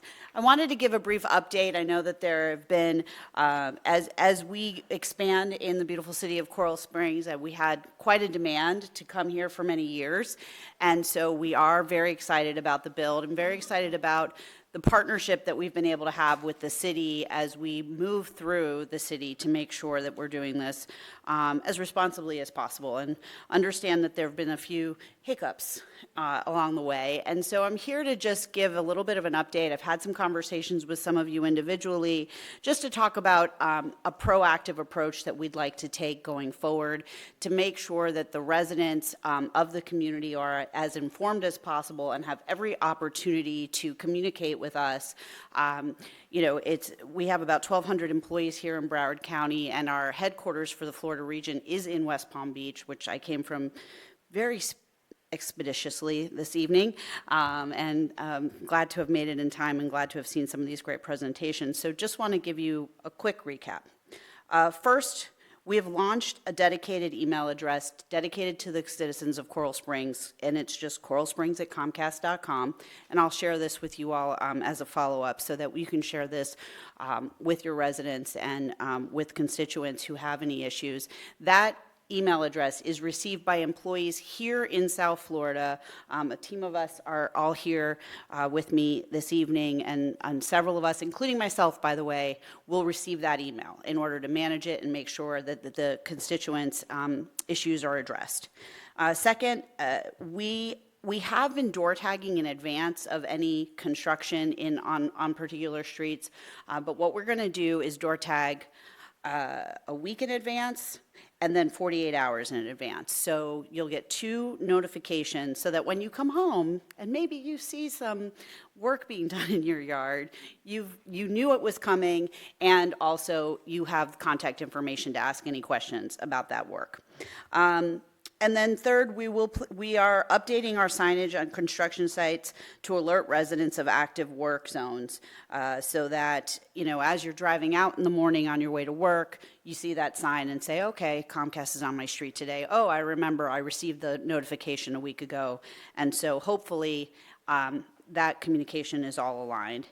And then finally, we have a website that was dedicated to the announcement of our coming to Coral Springs, but that website is now going to be enhanced with a little bit more information. And then I think you all have a work around town spot. And so, thank you to your team for working with us, as we'll have that website available on the work around town spot on your website. And so, in conclusion, we want to be a good partner to the City of Coral Springs. You all have been very great to work with as we continue to build. And again, we have such a high demand for customers here. We finally, we knew that this was not going to be the easiest build, but we want to make sure that, the high-speed fiber is being delivered to all of the residents of the City of Coral Springs. And so we will do it mindfully and carefully in partnership with you all, and just appreciate the continued openness with members of the commission and with staff. And I think that's about everything I have to say. Not as quickly as Marty said it, though. That was impressive. Thank you for your short and concise presentation. I am now going to look over to my colleagues and ask if they have any questions and comments for you. Mayor Brook, we're going to start off with you. None. Thank you for the proactivity. I appreciate it. Thanks, Mayor. All right, looking over. Just thank you for coming. And we know that things happen in life, and we are appreciative that you are willing to be a partner with us. Sometimes it could be not with you all, not with Comcast, but with other entities when we're having issues. It could be maybe adversarial in some parts, but you all have been very genuine and honest about what's going on, and even just saying, we're sorry, let's work on this, and let's figure out how to get this better. That's not something that happens a lot these days, so I do appreciate you all coming here and explaining that and putting it out there. Because like you said, our residents for years thought the commission, not this one, but other commissions were intentionally trying to keep out other providers, and that wasn't the case. So thank you for being here and working to make sure our residents know what's going on. Thank you.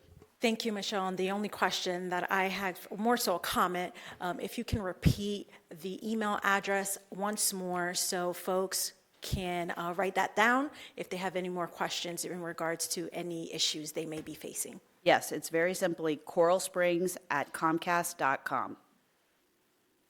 coralsprings@comcast.com. Thank you, and you're welcome anytime. Thank you so much. Thank you, everybody. Right. Now, the moment you all have been waiting for, the recognitions.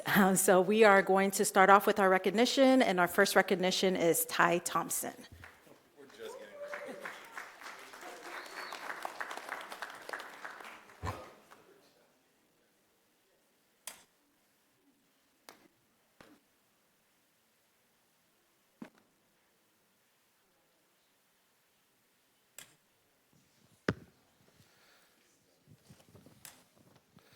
All right, well, good evening, everyone. Thanks for bearing with us. If you've been in chambers before, we usually start recognitions at 6:45, not 7:45.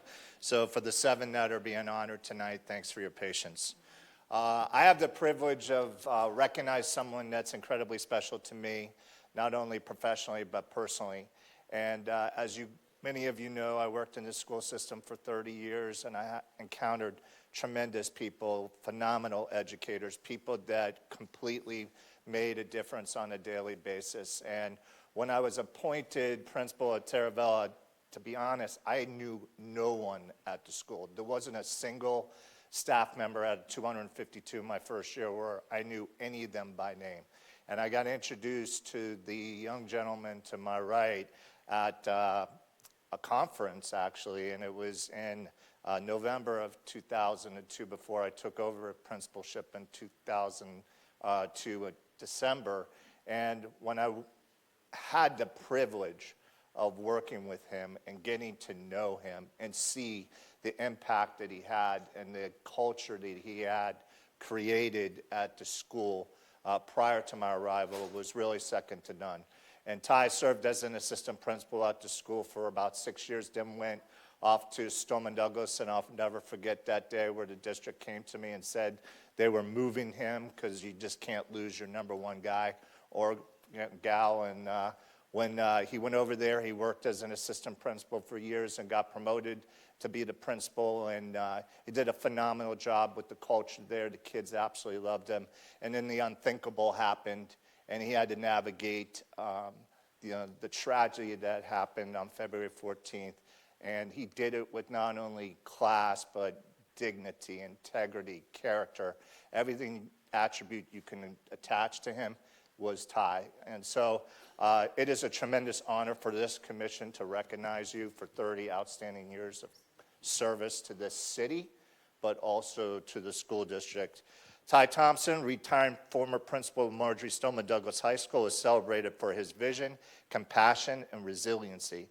From his early days as a dedicated teacher and coach to leading Marjorie Stoneman Douglas since 2012, he revitalized school spirit on the campus, earning recognition as Broward Principal of the Year finalist, and guided the community with empathy through the 2018 tragedy.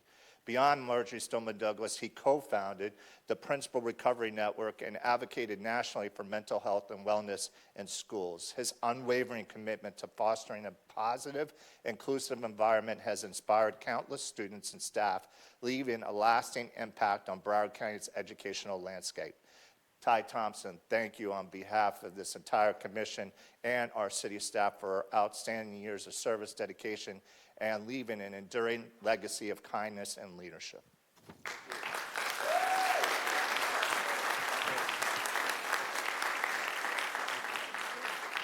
So on this day, August 20th, I can't give it to you yet, I don't know what I'm saying. On this day, August 20th, we want to declare it a special recognition for Ty Thompson. The City of Coral Springs recognizes your extraordinary leadership and dedication to education in our community. Your contributions extend beyond our community, and we, the City Commission of Coral Springs, recognize and thank you once again for your kindness, leadership, and service.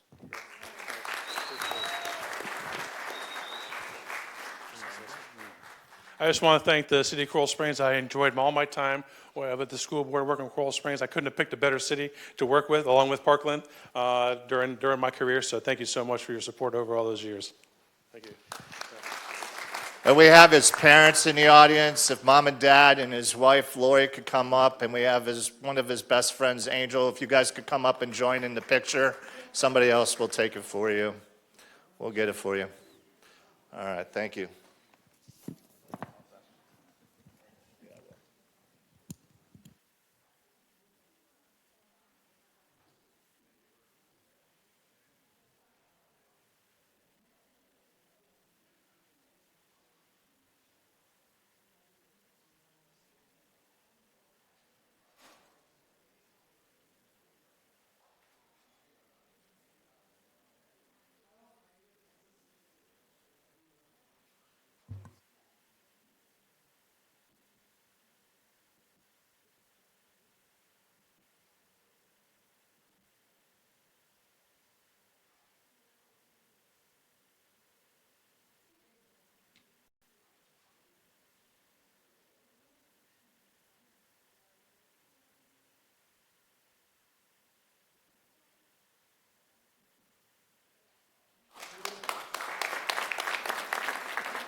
So in the United States, we have the Rockefellers, and then you have the Kennedys, and then you have the Bushes, all very famous families.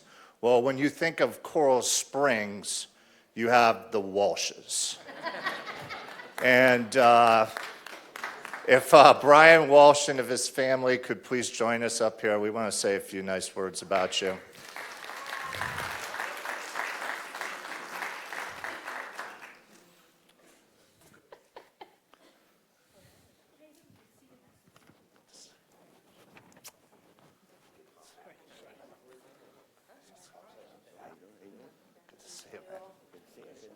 How are you?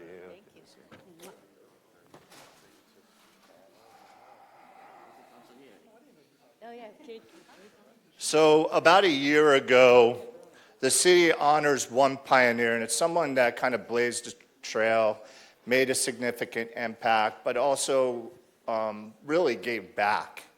So success, but also very generous.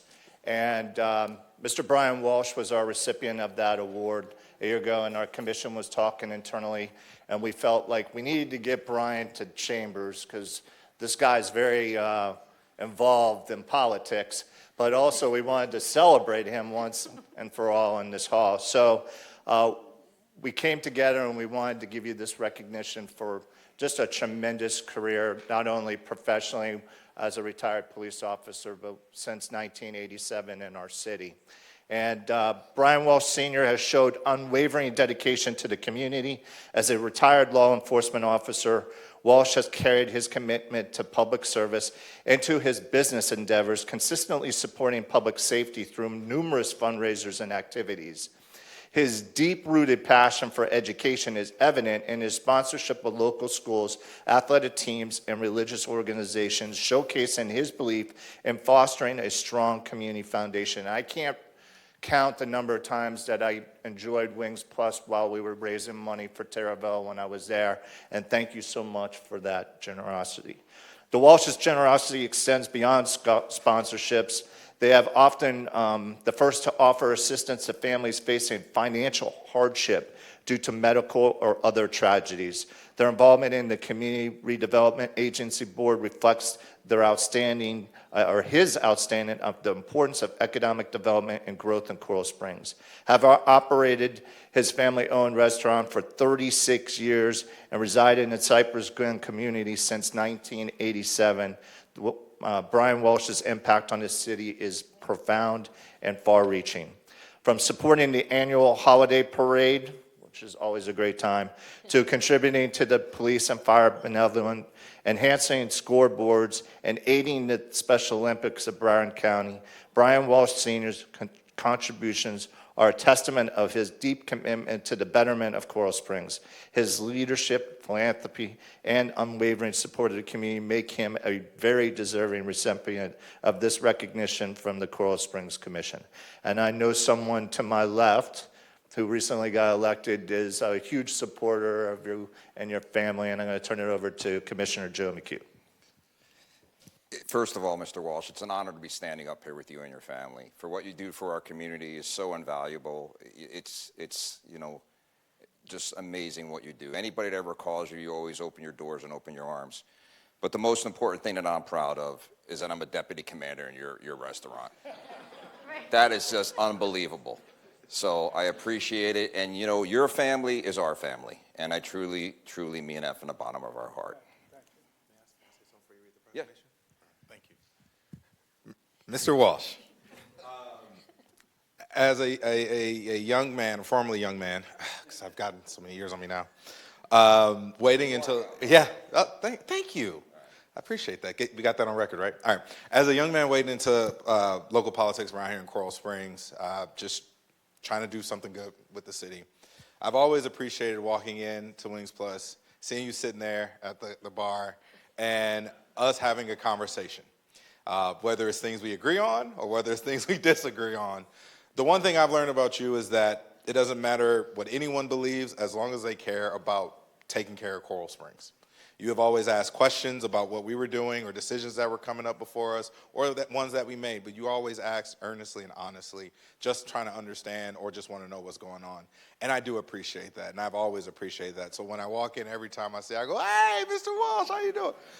Because I truly do appreciate you being a part of this community and adding to its story and what it is, that we do here in Coral Springs. So thank you and congratulations, and thank you to your entire family as well for being here with you and supporting you. Bye, Vice Mayor. First and foremost, you all have the best wings in town. That's on the record. But the mayor would like to say something, so I'm going to give him some time, okay? Mayor Scott Brook? Thank you very much, Vice Mayor. Brian, thank you for all of your contributions to our awesome community. Your place is a place of connection. It's a place of community. I always feel at home there. You've helped take care of a lot of kids in my leadership program there. And I just want to say thank you. I'm sorry I'm not there in person to honor you and also your family. And thank your fabulous employees for making your place so special for so many years. Thank you, Brian. Thank you, Vice Mayor. I'm complete. Absolutely. Going to pass it back over to Commissioner McHugh. Before I read you the special recognition, I want to ask J.J. Hearn if he'd like to say a few words, because I know he's very close to you in your restaurant. Pepperoni.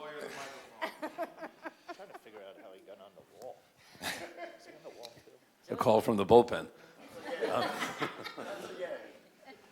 Brian, everything you've done for the community has been tremendous, and the deputy commander has a lawyer next to him on the plaque that I'm very proud of that person for that as well. But Brian, everything you've done is fantastic.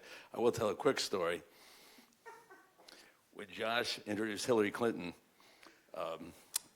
when she was running for president, the place was packed. So I said to my wife, "Let's go to Wings because no one from here is going to Wings." So we're there. He runs in. He's grabbing wings. I said, "What are you doing here?" He goes, "The wings are fantastic." So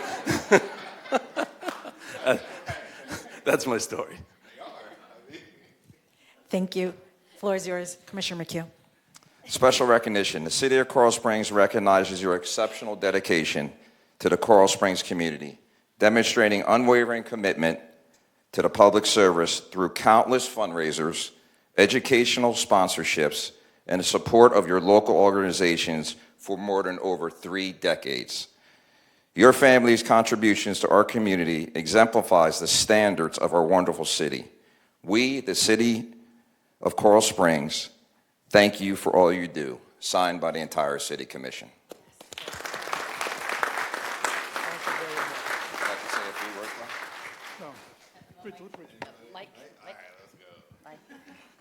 Hi, everybody. I'm the son-in-law, but I have to tell you, I'm new to this business, only about 3 years in, and I see the need arise. I see the fundraiser pop up. I see people asking for help, and there's never a thought. It's, what do you need? How can we help? And he's the guy. So how he leads, we follow, and that's the way it's always been. So we'll continue to help. We'll continue to do what we do. But eat more chicken. I do have a word for Marty. Sir, we're going to change your birthday. Your birthday meal's changing.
know, you're coming up. Come on up. Yes. I'm going to invite our next recipient for recognition, the Cumber family. Yes. And if anybody from your family would like to join you, they are more than welcome. Come on up.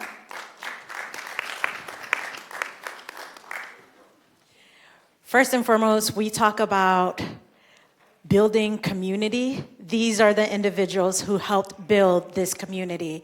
The Cumber family has a long history here in Coral Springs, and we are so honored to recognize not only your family, but what you've poured into this community in the past, 3 or 4 decades? 15 years, right? 50 decades, yes.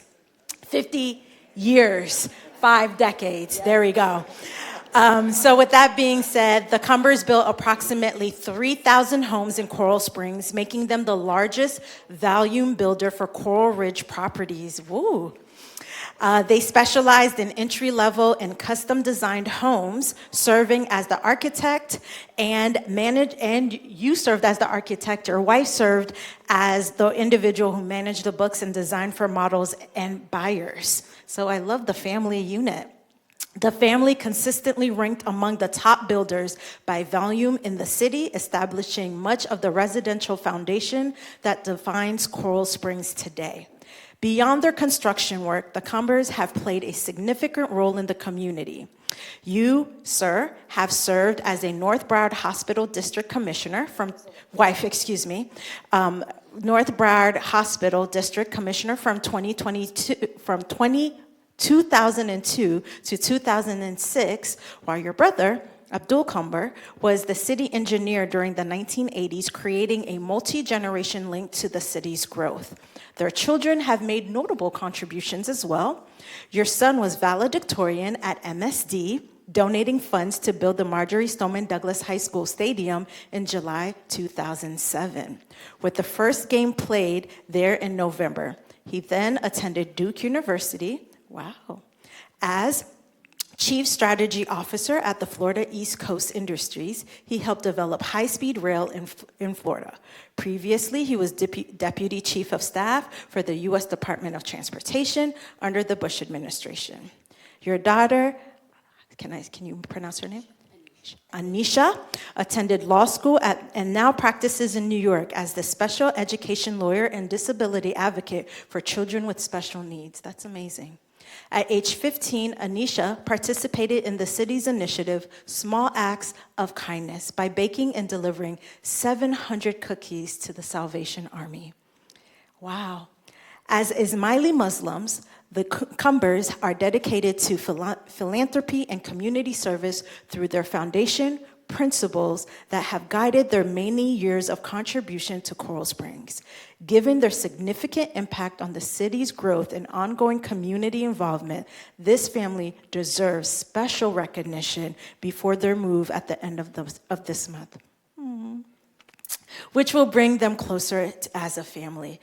Thank you for all of the years you've dedicated to Coral Springs, and I hope this next chapter is meaningful and brings you lots of joy. And so I'm going to pass the mic over to our former Vice Mayor and Commissioner Joy Carter to say a few words, and then we'll read the proclamation, okay? So I had the good fortune to be a sales representative, as were Phyllis Cohen and Marianne Sullivan and Mark Foley, during the 80s and the 90s when we were building everything north of Wiles Road. And the Cumber family provided the most affordable home on the model row for people to be able to call Coral Springs home. And for that, we will always be grateful. Little known fact, and I don't know if you remember this, but a good friend of mine, Diane Yousefi, who was very integral to my 2018 election to the Coral Springs Commission, helped set up some of my early strategy meetings, and they were at the Cumber Executive Building on West Sample. And so I am appreciative of you in a time where I was just trying to figure out what all this meant and just trying to get my head wrapped around this. You all gave us a space and an opportunity for me and my team to meet and work some things out. So thank you so much for the role that you played in my life. So thank you. And before we pass the mic over, I know the mayor has a few words to share. Mayor? Yes, thank you so much, Vice Mayor. Cumber family, I had asked everybody if we could pay the special tribute to you again. I'm sorry I'm not there in person. You've made great impact in our community. You made great impact well beyond the community. Your family has an incredible work ethic and very great integrity. And I just want to say thank you from the bottom of my heart for everything you've contributed to our city. Thank you so much.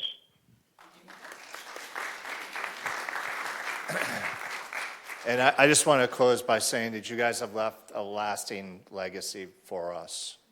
We get to enjoy the fruits of your labor and hard work. And, you know, when our colleague Joy Carter reached out, I didn't realize you guys were moving away. It would have been a lost opportunity for us not to recognize you before you moved and relocated to Jacksonville. We want to wish you all the success and all the best and good health. You absolutely deserve it, but more importantly, you've earned it. And we are very, very grateful. And just a side story, as the former principal at Taravella, I was not happy, but happy that they were getting a stadium and we were not. So I wish you went to Taravella. But it was really cool to play in that stadium and have that feel. That's something that you changed the life of so many youth. And they get to enjoy that space because of your family. So thank you so much. So on behalf of this commission, this is a special recognition for the Cumber family.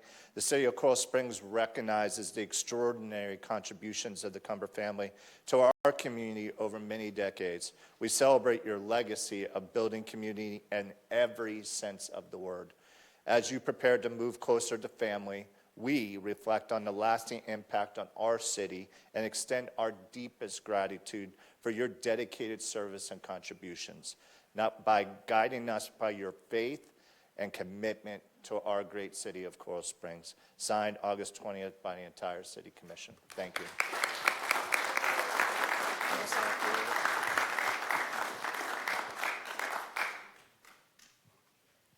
Thank you. AFTAB and I are really deeply honored and humbled by this recognition. It's been 50 years. This July, it has been 50 years for us in this city. At the time, it was called City in the Country. Rightly so, because you could hear the cows moo and the wolves howl at night, and you would see a fox dart here and there. And there was this little special thing. On Sampo Road, there was this sign, duck crossing. And we would actually, stop and watch the mama duck with her ducklings. I wish I'd taken a picture. That was just such a special moment. And of course, it has changed, but we should have taken a picture. I'm sure somebody has it. Nobody crosses no, but somebody has that picture. It was such a AFTAB, and we were looking for where to move, and AFTAB found the right village, it seems like, to raise our family. It seemed like we found a little piece of heaven on earth. This was so beautiful. It still is. It still is. But the city has given us so much. It has raised our children, made our children good humans and dedicated and good citizens of the country. And they have brought lovely spouses in our family, lovely Liana and Hussein. That's where we are going. We'll be near our children and our grandchildren. The pool of the family is quite magnetic, right? And we've been waiting for this moment. And yet we will miss Coral Springs, because Coral Springs has given us and our children so much. And I hope we have done a little bit to reciprocate, what we have been given. It is our deepest gratitude for everything that the people of Coral Springs and the city, I'm going to cry, that the city has done for us. Thank you so much. I'm eternally grateful for everything that's it. We worked here, we played here, we prayed here, we lived here. Everything was in our backyard. It was just so it was just like everything was right here. It was, if I could stretch my arms, I would hug the whole city of Coral Springs. It just have been so great. Thank you. Thank you.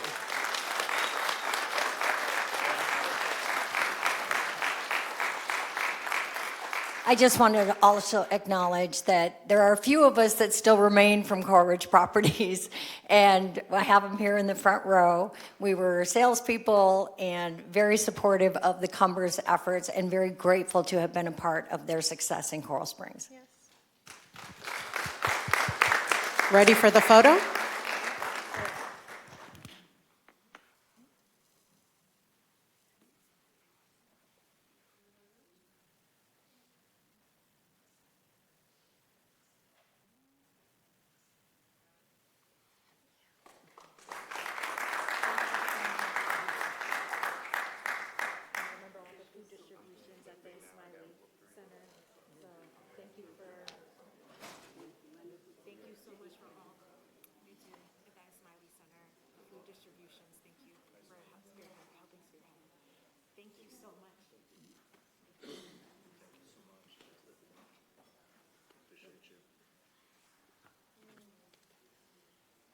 April?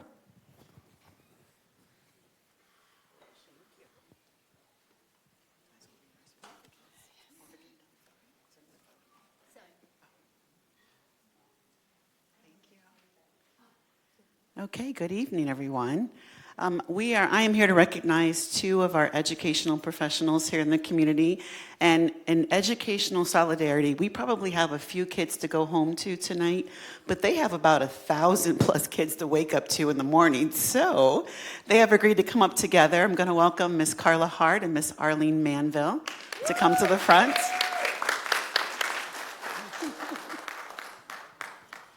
These are our two newest principals to the Coral Springs area, so happy to have them. Welcome.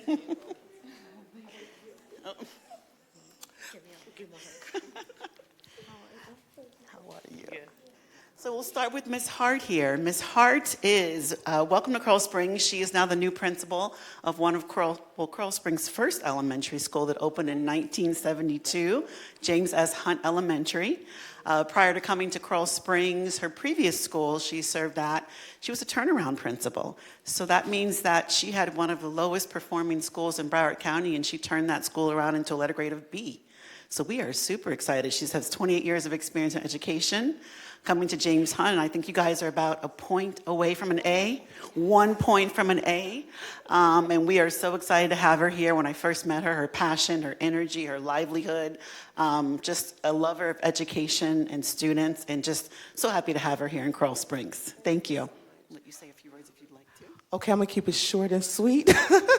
But I just wanna say thank you for the city of Coral Springs for just embracing me, making me feel at home from day one. Just the unwavering support is so appreciated. So I just wanna say thank you, and thank you again. Thank you. So now we get to love on you some more. We're going to read a recognition dedicated to you. So this special recognition will be presented to Principal Carla Hart. The City of Coral Springs proudly congratulates Mrs. Carla Hart on her appointment as principal of Hunt Elementary School. With over 28 years of dedicated service in Broward County Public Schools, including the past 10 years as a transformational principal, Ms. Hart has made a meaningful and lasting impact on students and community. We celebrate her achievements and sincerely thank her for her unwavering commitment to education. Signed, the entire commission.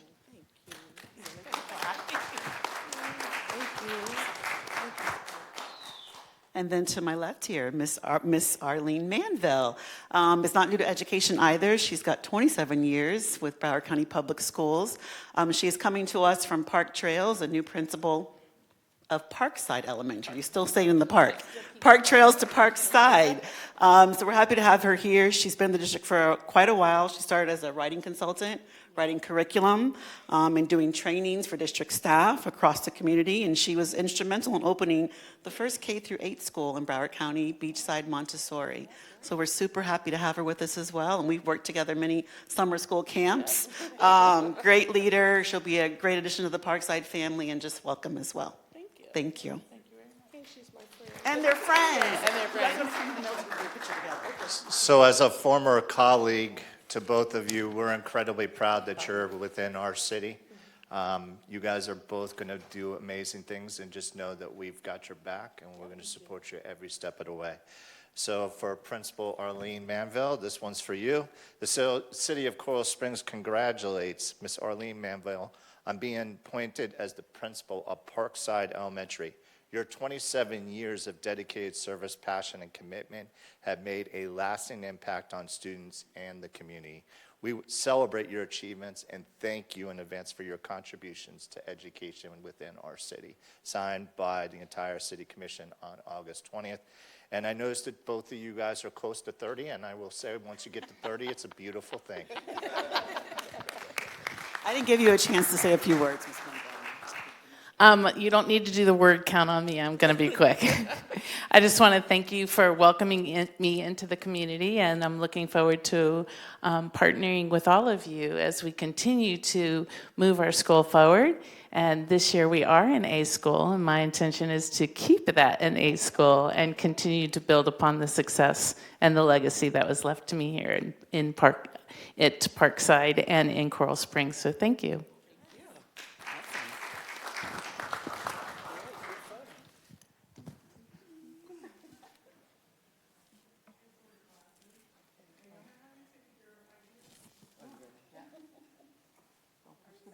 Don't push the button. Yeah, full set.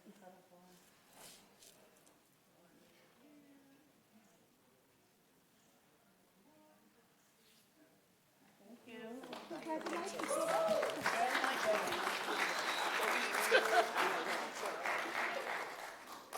Thank you.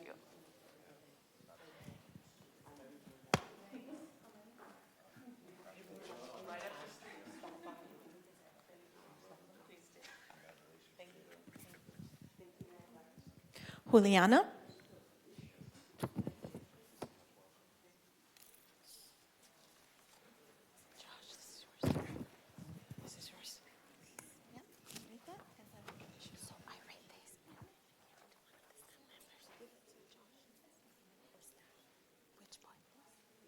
All right. No, not this one. I have that one. That's the wrong one. You're reading. Okay. You can read it. No. Okay. And I gave this to you? Yeah. Okay, good evening. My name is Juliana Forero. I am the Arts and Culture Program Manager for the city. And we are here to celebrate National Arts in Education Week. National Arts in Education Week is a national celebration recognizing the transformative power of the arts in education. Designated by Congress in 2010 through House Resolution 275, the celebration is designated to bring attention to this cause for elected officials and educational decision makers across the country, and to support equitable access to the arts and for all students. National Arts in Education Week is observed every year during the second week of September. Thank you. Thank you, Juliana. Can you also just let everybody know our museum operating hours and admission, and just a quick thing about, people coming out to check us out? Yes, happy to do that. We are open Tuesday to Friday, from Tuesday and Thursdays, 10 a.m. to 8 p.m., and Friday and Saturday, 10 a.m. to 5 p.m., and we are always free to come, free admission every day. All right, thank you. This is a special proclamation, National Arts and Education Week.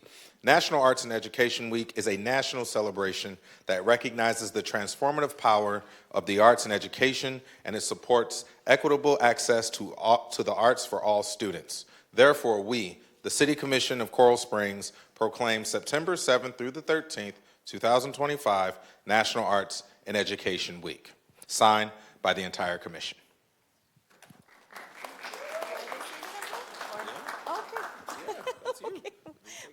Thank you. I think I'm beginning back. Yeah.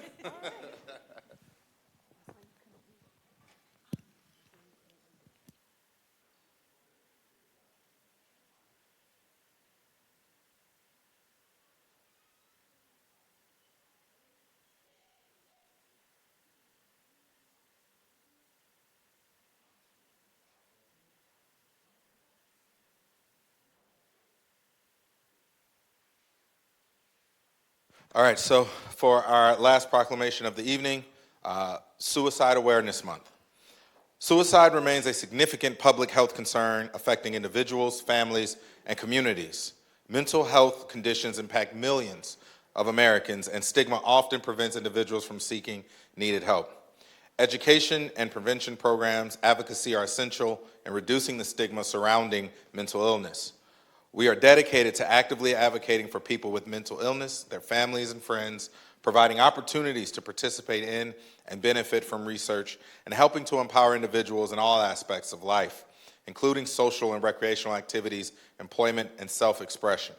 Formally, the National Mental Health Association, Mental Health America, marks a century of mental health advocacy and support for Americans with mental illness. Over the past 100 years, Mental Health America's work has transformed how the country approaches mental health care, shaped attitudes toward mental illness, and created a legacy of progress and change. Today, Mental Health America of Southeast Florida is one of over 300 affiliates supporting a growing movement of Americans who promote mental wellness for the health and well-being of the nation. As a community, we have a responsibility to support those affected by mental illness and to foster an environment of understanding, compassion, and hope. And I do believe we have some representatives from Mental Health America here. Yep, come on up, please. This was requested by Mayor Brook. So Mayor Brook, while our folks are getting in position, would you like to say a few words? Absolutely. Thank you very much, Commissioner. I want to thank this organization and thank you, Beth, for your leadership. As you know, mental health is very important to us in our community. It is definitely one of the priorities I have as the mayor of the city. And I just want to say thank you for your efforts, your leading efforts. And by all means, when it's your time to share, let us know what you're up to and what's coming up next month in October. When our event is to share about mental health and suicide awareness. Thank you so much. Thank you, Mayor Brook. And I apologize, I said the wrong organization here, accepting we have South Florida Mental Wellness Summit and Expo Committee. Would you like to say a few words? Sure. Okay. Thank you, Mayor, Vice Mayor, and members of the Commission for this proclamation. My name is Beth Taché. Renzo Barreto and I are proud to accept this proclamation on behalf of the South Florida Mental Wellness Summit and Expo, which is a premier event on October 23rd, 2025, and will be held at the Charles F. Dodge City Center in Pembroke Pines. This event is surrounding mental health and fostering a culture of wellness, resilience, and support through our communities. This one-day summit, titled Resilience in Action, will bring together the general public, mental health professionals, first responders, educators, business leaders, and community advocates for a transformative experience. Attendees will gain valuable information, insights into mental wellness, participate in interactive sessions, and connect with local resources to support their journey toward mental well-being. If you're interested in attending or becoming a sponsor, you can visit our website at mhasefl.org/summit-expo. I just want to say thank you again to the City of Coral Springs, especially Mayor Brook, who supports mental wellness and understands the importance of it in our communities. Thank you. Special proclamation, Suicide Awareness Month. The City of Coral Springs declares September as Suicide Awareness Month, reaffirming its commitment to combat a leading cause of a preventable death. We remember those we lost to suicide, and we reconfirm our support for the millions of Americans who struggle with thoughts of suicide, who are suicide attempt survivors, suicide loss survivors, and those who are working steadily fast to prevent suicide. Therefore, we, the City Commission of Coral Springs, proclaim September 2025 as Suicide Awareness Month in the City of Coral Springs, signed by the entire Commission.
Thank you for everyone who stayed, and we are complete with the recognition, proclamations, and presentation part of our agenda.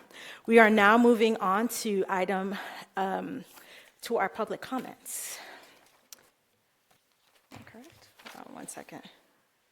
Yes, we are now moving on to public comments. We will now open the floor, and for just a reminder to our speakers to state their name, address for the record, and you will have 2 minutes to address the commission. Please note that the commission will not engage in dialogue, but will listen to all comments. If you would like to stay till the end of the meeting, where commissioners tend to provide their comments then. So, Georgia, Madam Clerk, do we have any assigned speakers? Vice Mayor, your first signed speaker is Robin Brooke. Robin Brooke. All right, moving on to the next signed speaker. Our next signed speaker is John Torren Casa.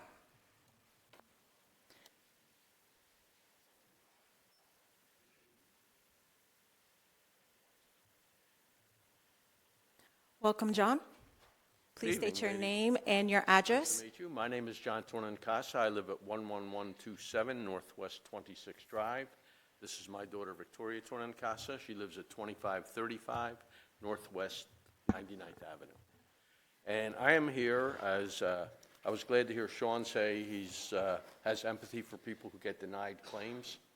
I have a little claim against the city of Coral Springs. Can you speak into the mic, please? Yes, I have a little claim against the city of Coral Springs that was denied. On Mother's Day, this past Mother's Day, my daughter, who lives off of 99th Avenue, was coming over to see her mother, who lives in 26th Drive. She was coming down Royal Palm Boulevard when the sewer exploded. Okay? Got pictures of it, got pictures of the crap in the street, and unfortunately exploded right in front of her, and she swerved to avoid hitting the sewer, and all she got was a bad tire. The tire got slashed. That was it. We wrote the city, we said we'd like to be reimbursed. We went out, we shopped, we found the lowest tire we could find, $276 from Firestone. We submitted the receipt. We were told by Patty, I forget her last name, to do that. And then we got a letter from Mr. Andrew Dunkel. Said, we were notified of your request for reimbursement for tire damage to your vehicle, which you alleged was damaged on 5/11 after running over an open sewer drain on Royal Palm Boulevard. After careful review and based on the law, we're denying the claim charges. So I tried to call him at least 8 times. He would not take my calls. He would not respond. Never got a call back. I got this letter. Dear Mr. Torren Casa, the city's attorney office received phone calls from John Torren Casa. Actually, they sent this to my daughter. The city's attorney's office received phone calls from John Torren Casa regarding Sir, your claim. I'll give you about 30 seconds to wrap up. Okay. All communications on claims must be in writing, and our office only communicates with the involved party. The city conducted an additional review, which does not change the initial determination. So I don't know who reviewed it, if you commissioners were involved in it. All I'm here looking for is what I just want to be made whole. Thank God my daughter wasn't damaged, the vehicle wasn't damaged. Her daughter, was in the car. because she's pregnant, her daughter wasn't damaged, and all I'm trying to do is get my $274.54 back. And I will be happy to leave this package with somebody, if that helps, so you can look at it, or if I can get an answer now. Thank you so much for your remarks. I will look over to our City Attorney, John Hearn, if he has any comments. Not at this time. Thank you. Thank you. If you can leave those documents with the city clerk, thank you so much. Okay, thank you very much. Madam Clerk, any additional signed speakers? Our next signed speaker is Kelly Quartz.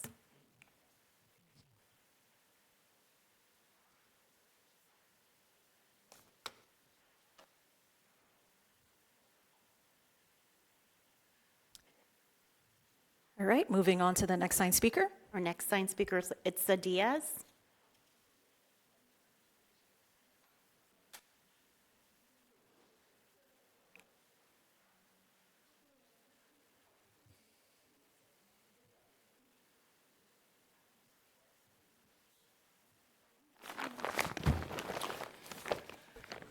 Good evening. Yeah, I was prepared for 3 minutes, but I guess I'm gonna have to rush this. My name is Itza Diaz. I lived on the Ramblewood community. I want to give you an update. You had asked us to do our homework. We did. I have here right now Please state your name and address. Itza Diaz. I live in the Ramblewood, Address? 4130 Northwest 88th Avenue. Sorry, I forgot that. I wanted to give you an update and maybe get one from you. I know that a lot of these things is out of your control. I have in this bag almost 200 signed petitions to recall the current board of directors in Ramblewood Hills. This took us over 3 months. Yet, we are asked to believe that our current board got 220 votes, all 100% in their favor. I don't understand how that happens. I want you to picture this. Take 200 coins, toss them on in the air, look down now and see if you'd see 200 of them all heads up. And picture that again happening for 14 years in a row. And there is an old case in the DPPR office that sits there right now because there's another community that complained about this lawyer doing the same thing, bringing ballots signed, cast it all 100% for that. It's statistically impossible, but they think we are the dumbest people in the country that think this is not worth investigating. We have, trying to go through it real quick. I want one on record that we have not one bank, but 3 banks associated with Ramblewood. I could be wrong, but why do we need 3 banks? There's a corporation named Bacchiali LLC, owned by some of the board members, buying units. There's presidents of the wife of the president, who's not on the board member, collecting cash money. If none of this speaks conflict of interest, I don't know what. I asked one time once, and I'm gonna ask it again. Where is our money going? We keep paying, and they keep taking away from us, yet they keep us uninsured. And we are paying high property taxes to be in a place that looks ratchet. We deserve better. We deserve, let me, Thank please, you. 30 seconds. Thank We you deserve so much. accountability. Thank you so much. Thank you so much. If you can leave the petitions with our clerk, that would be helpful. Okay, thank you. Thank you. Our next signed speaker is Stephanie Nora.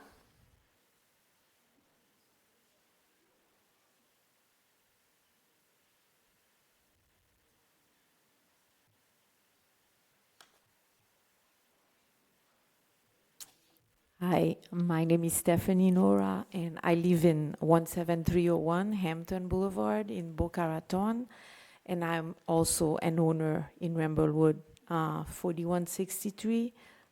So I came because it's been very, very hard selling my unit for all the reasons that Itza mentioned, and I'm unable to get a loan from the bank. We're very underinsured, and the whole place is very neglected.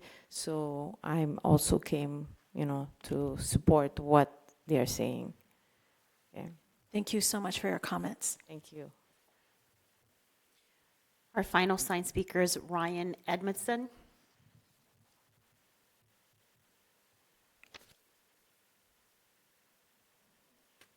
Ryan Edmondson, 4138 Northwest 88th Avenue, number 207. We're here, guys. You guys are, I know you're tired of hearing about us. We're tired of complaining. We don't want to wake up to the notification that the pizza that was spoke about in the annual meetings 2 years prior to the last year is going to be realized. What is the pizza? The pizza, according to Nick, is the demolishment of Ramblewood East Community. This year, during the annual meeting, somehow he has dementia, doesn't remember the pizza. I want to give gratitude because I don't want to just complain about you guys get a lot of complaints. Your advocacy has been fantastic. Since you guys have been helping us out, we have not been getting bullied, intimidated, and harassed. That has subsided, if only temporarily.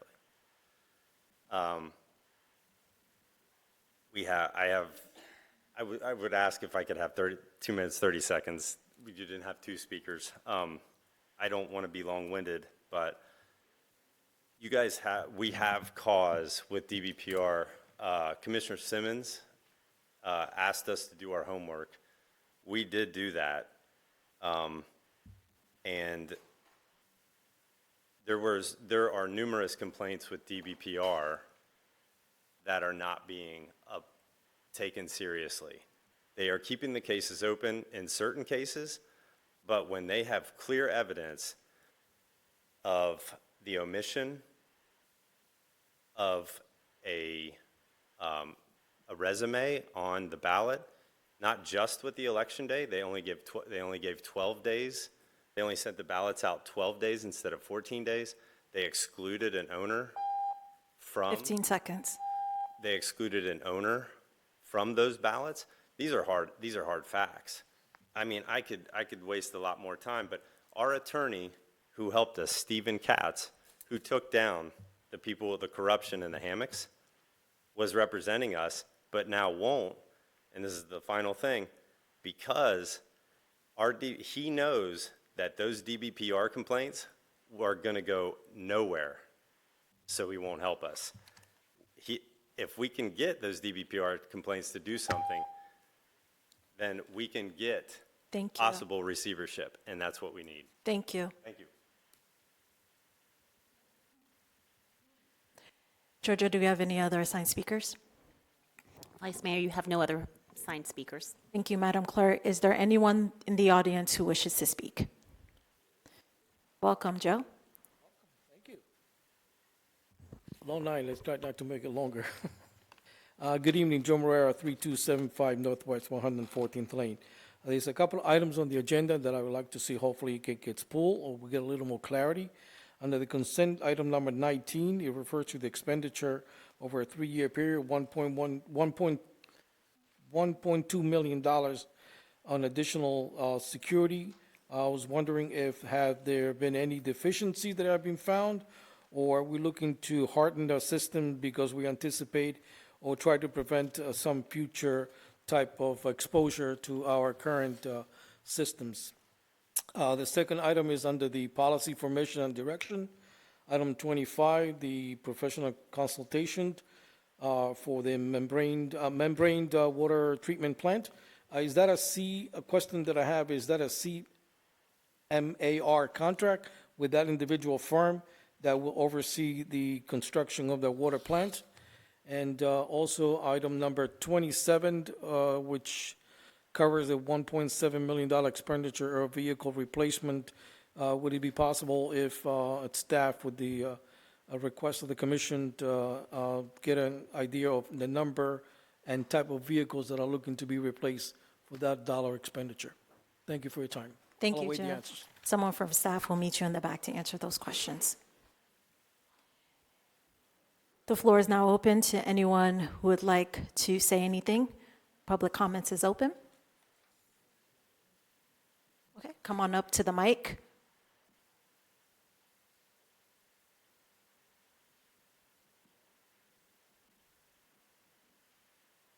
I'm going to be short and sweet. My name is Joyce Medina, Ramblewood, 4146 Northwest 90th Avenue, in apartment 104. Basically, I'm one of those people that filed so many complaints with DBPR regarding the issues that are going on with Ramblewood. And every single time, not only myself, but everyone that I knew also filed complaints, nothing happened. So what is the DBPR there for? I think the funds that they're getting should be allocated to another entity that can actually do the job. You said, do this. You said, do that. File these complaints. Go to this department. Whatever you said, we did. We're still back at square one. DBPR did nothing. All my complaints, none of them are addressed. All the complaints that I helped other owners file, none of them, and I will say none of them. I have one person here that I helped, nothing. At least 2, 3 other people, nothing. What is their role? I'm upset. What do we do? Please tell me, what is my next step? I'll do whatever you say. What is it? I did what you said the first time, didn't work. Can you please let me know? That's it.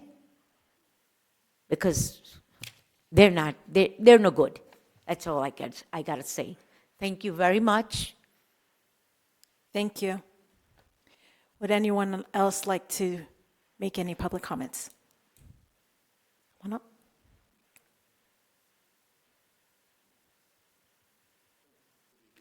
Good evening. My name is Marco Quell. I live at Ramblewood East, 4111 Northwest 88th Avenue. I've been a resident there for about 20 years. And as my residents, my co-residents have said and spoken out, we've been going through this for a while. We have no choice but to go to the news to let the whole world know what's happening in the community, because nothing seems to get done. And it's frustrating because we're all family. We all have families. We work hard, we pay our bills, and then we have a board that we don't know exactly what they're trying to do, but does not help us. You know, holidays are coming, and what are we to do not knowing what's going to happen? So I would hope that something could be done. The city could reach out, find out what's going on with DPPR, talk to whoever's necessary to help. Thank you. Thank you. Are there any additional public comments?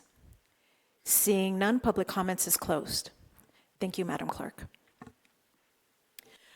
Moving on to item number 12, public hearings, special meeting announcements, special exemptions, petition for Coral Specialty Pharmacy. Vice Mayor, what I'm going to do is I'm going to read 12 and 13. Okay. And there's a request to continue this to the date certain, both these items of September 25th, 2025. So I will ask for motion for 12 and 13 to do that, but first let me announce what they are.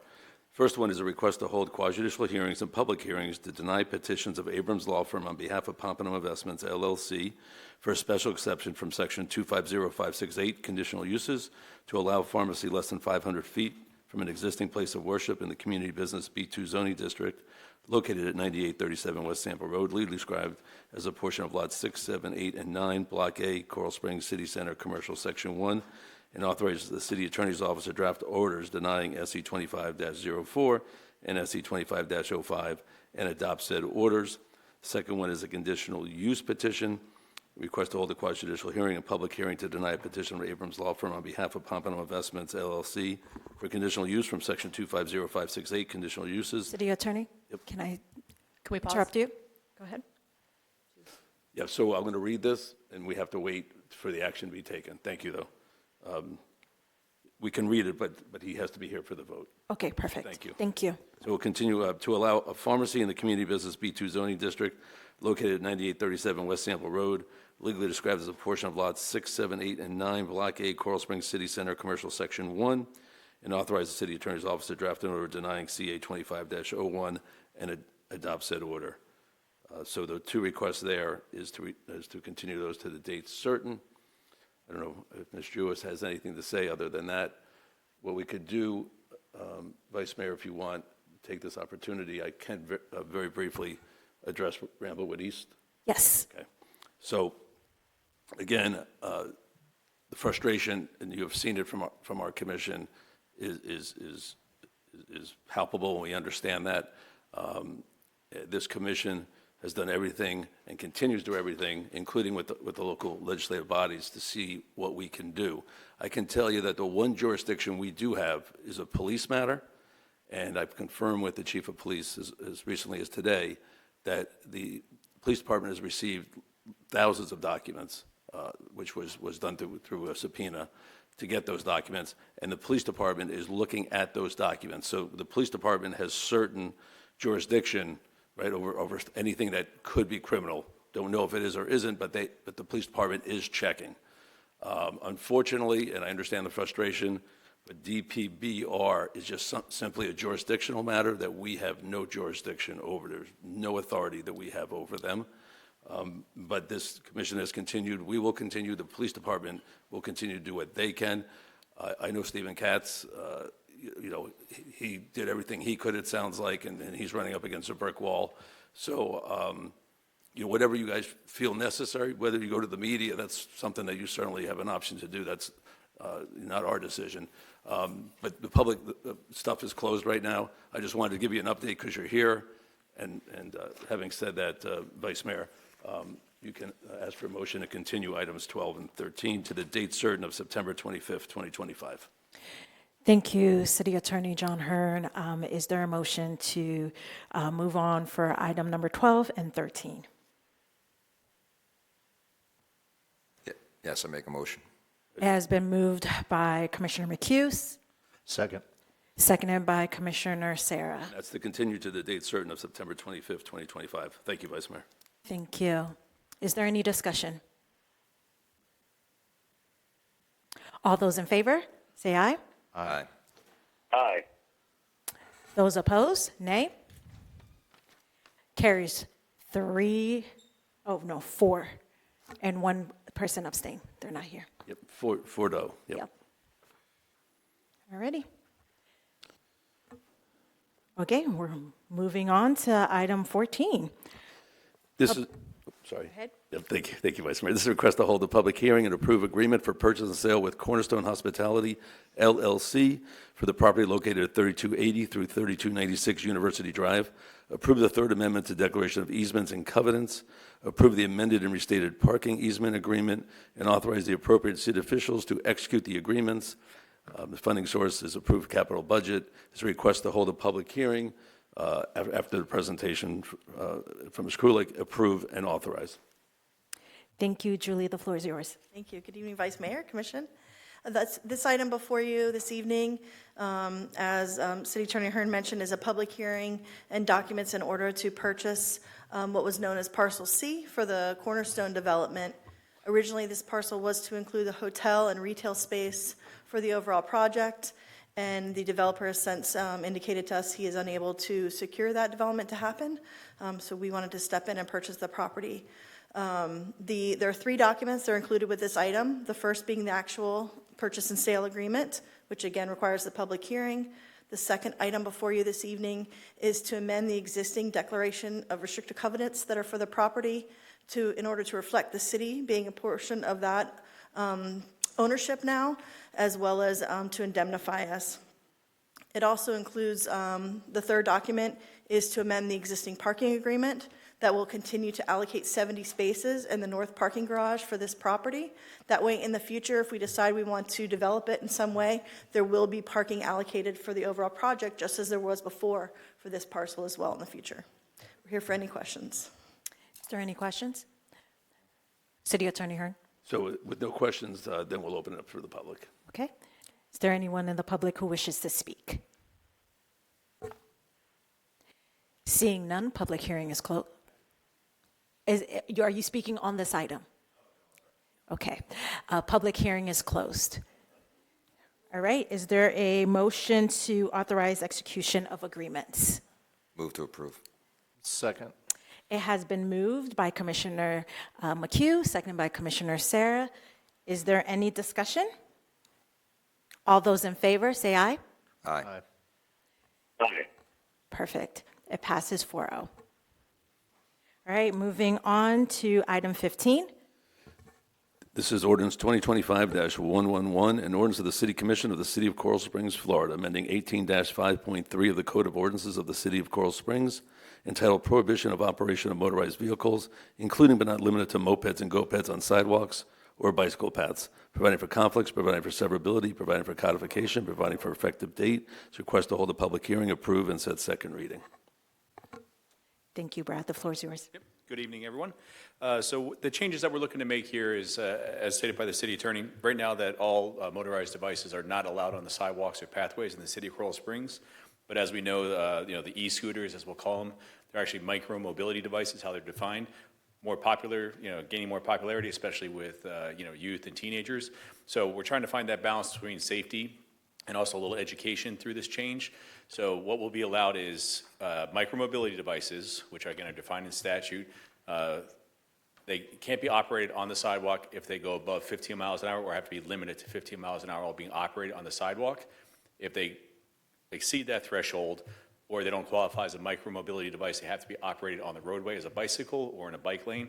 And again, we're going to do some education here along with this as well. It also gives us the ability to enforce that. And again, educate really parents, I would say also, when they go to buy these devices for their kids, so they know what they should be buying and looking at. So that's what we're looking to change. Thank you so much, Brad. This is a public hearing. The floor is open for comments.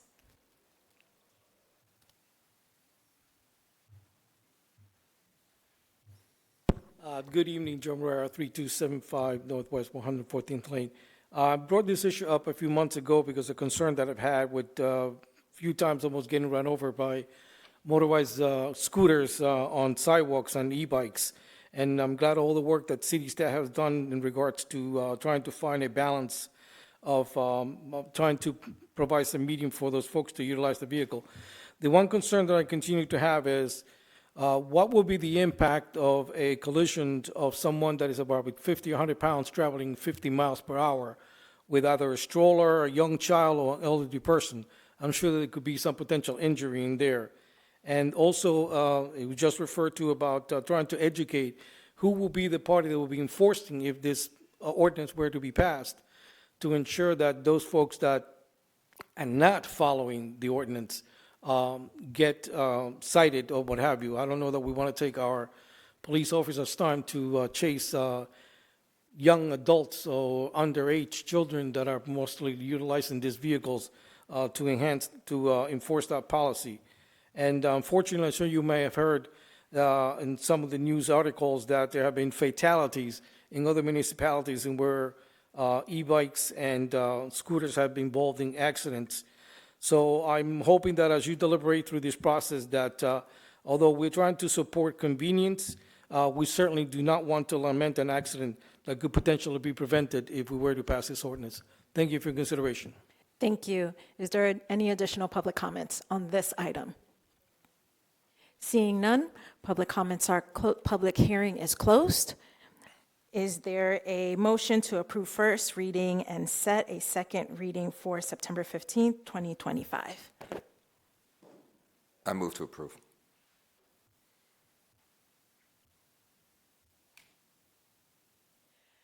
Motion fails. It dies. Alrighty. Moving on to item 16, ordinance 2025-114. This is an ordinance of the City Commission of the City of Coral Springs, Florida, amending the Code of Ordinances of the City of Coral Springs by amending Section 14-3 entitled Sexual Offender and Sexual Predator Residence Prohibition, Penalties, Exceptions, to clarify restrictions and provide for additional enforcement mechanisms, providing for conflicts, providing for severability, providing for an effective date. This is a request to hold public hearing, approve, and set second reading for September 15th. Hi, Chief. Good evening, Vice Mayor. Thank you. This is a remedial update to the original 2005 ordinance, and it clarifies the enforcement related to the exemptions. It also provides a similar remedy for to further due process. So it is a remedial update from the original 2005. Thank you, Chief. This is a public hearing. If there's anyone in the audience who would wish to speak. Welcome. Madam Mayor, Commissioners, Mr. City Attorney, Madam Manager, thank you. For the record, Ron Book, 4000 Hollywood Boulevard, Suite 677, South Hollywood, on behalf of the Lawrence Kids Foundation. Chief, thanks for reminding me how long ago it was when the city, in a leadership role, did what they could to protect children and families from awful predators and pedophiles. It's no secret that my daughter suffered at the hands of a pedophile for almost 7 years before bringing that individual to justice. We've spent the vast majority of our time since 2001 not only advocating throughout South Florida, but throughout the state and the rest of the country to make our communities safer for children. It's interesting that residency restrictions became a focal point for predators and offenders to attack the work that we do. We said then, in 2005, 2006, when we were moving to create residency restrictions, that it was but a tool in a toolbox for law enforcement to do their jobs in a more effective way to protect children and families. But predators wanted to blame those of us who advocated for residency restrictions for their plight to find places to live. Chief, I applaud your efforts to create, if you will, additional safeguards to protect those cases that get brought when individuals fail to disclose where they are, live in the wrong places, and continue to bring harm to our children and our families. The fact of the matter is, residency restrictions would have done nothing to protect my daughter better. But there's a video on our website, lawrencekids.org, called, if you will, How to Protect Children. It was a program we did with the Department of Children and Families, and we went out and we went into the prison system. We interviewed inmates that were serving long prison sentences. There's a gentleman who looks in the camera, serving a life sentence, and said, if I ever did get out, I should never be allowed to live where children are. Why? His name is Robert Talbot Jr., serving his sentence in the Panhandle. Because I don't just groom children, I groom family members. I go and I run across the street to take the groceries in for the young lady who has 4 children. I run across the street to help pick up trash and garbage. All the while working to build a relationship with the parents to induce their children to come and spend time in his home. All the while, that gentleman, Mr. Talbot Jr., was sodomizing 6, 7, and 8-year-old children and knows well that if he gets out, his hardwire problem will only assure that it's not if he will offend again, it will be when and with whom. So, Chief, to you and your team, thanks for making the people of Coral Springs safer as a result of layering in other protections when people challenge your ordinance. So thank you very much. Appreciate the opportunity. Thank you. Is there anyone in the public who wishes to speak? Seeing none, public hearing is closed. I will entertain a motion to approve first reading and set a second reading for September 15th, 2025. Is there a motion? Move to approve. Second. It has been moved by Commissioner Sarah, second by Commissioner McHugh. Is there any discussion? Seeing none, all those in favor, say aye. Aye. All those who oppose, say nay. Carries 3-2. I'm not sure if the mayor's on. Mayor, are you still on? Yep, so it's 3-0. 3-0. 3-0.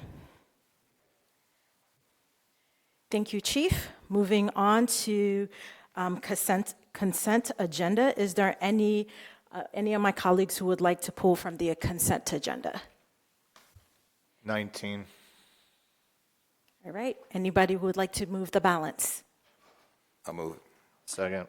Okay, it has been moved by Commissioner McHugh, seconded by Commissioner Sarah to move the balance.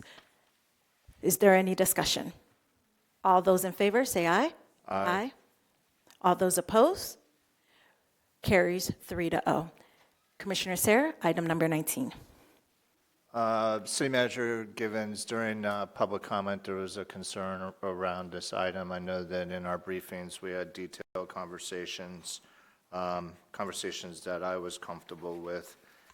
Could we expand a little bit more, maybe just have staff speak to it, please? Absolutely. Mike McNally. Good evening. Good evening. This is for renewing our contract with Convergent Technologies, which is our security for our cameras and our card reader system. It's for taking care of repair and maintenance, replacement of existing infrastructure equipment, and new equipment as we deem necessary for security protocols. The expenditure limit is for the duration of the contract and is not a per year amount of $400,000. Is that all? Yes. We also have grant funds to partially offset it as well. Yeah, so I you do- apologize. so It's a some of it combination is- of grant, capital, and operating that we utilize for taking care of these expenditures. Thank you, Mike, for your transparency, and thank you, Catherine, for your leadership. I hope that answered your question, Joe. If you have any additional comments, please see Mike in the back. Would anyone like to move item number 19? I'll move to approve. or adopt. Second.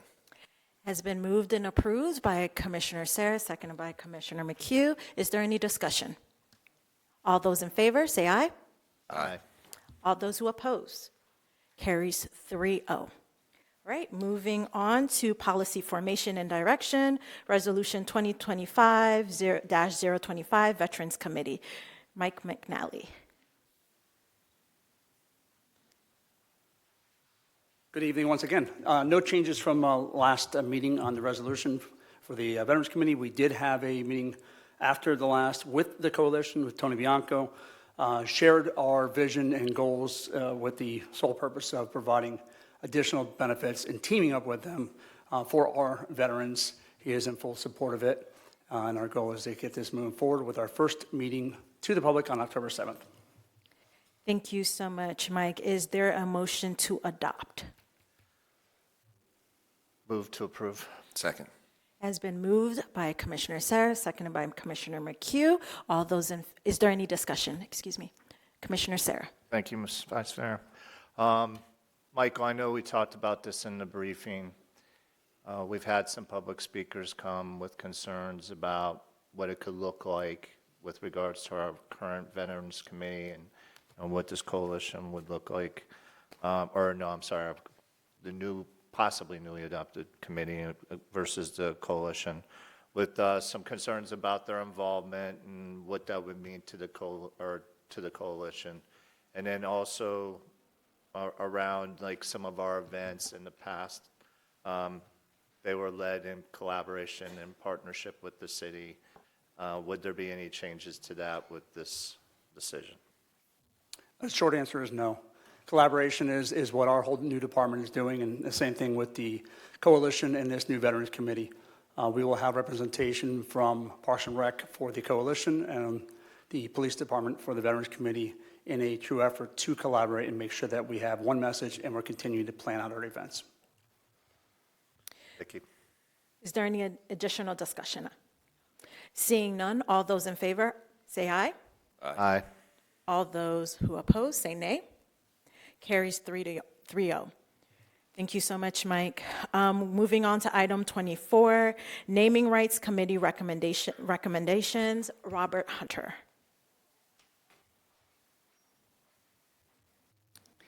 Good evening, Commission. Good evening. The Naming Rights Committee met in July. We had 3 applications for naming rights to our facilities and parks. All 3 are being recommended to be approved. Jim Riley, who served 35 years running the Krell Classic. The committee is recommending that we call our stadium court at the gymnasium after him, Jim Riley Court. Everybody knows our softball program. We lost our president this past year, and so the softball organization wanted to name a field after Jen Brown, which was recommended by the Naming Rights Committee, and also Robin Gomes, who has served over 20 years participating in the girls softball program. Her family requested to name the concession stand after him, and the Naming Rights Committee is also making that recommendation. Thank you very much, Rob. Is there a motion to approve? Move to approve. Second. Thank you. It has been moved by Commissioner Sarah, seconded by Commissioner McHugh. Is there any discussion? Commissioner Sarah. Thank you, Madam Vice Chair. I want to start by saying that Jim Riley, you absolutely deserve this honor. I know that you're watching at home. I know how meaningful this is to you personally and to your family.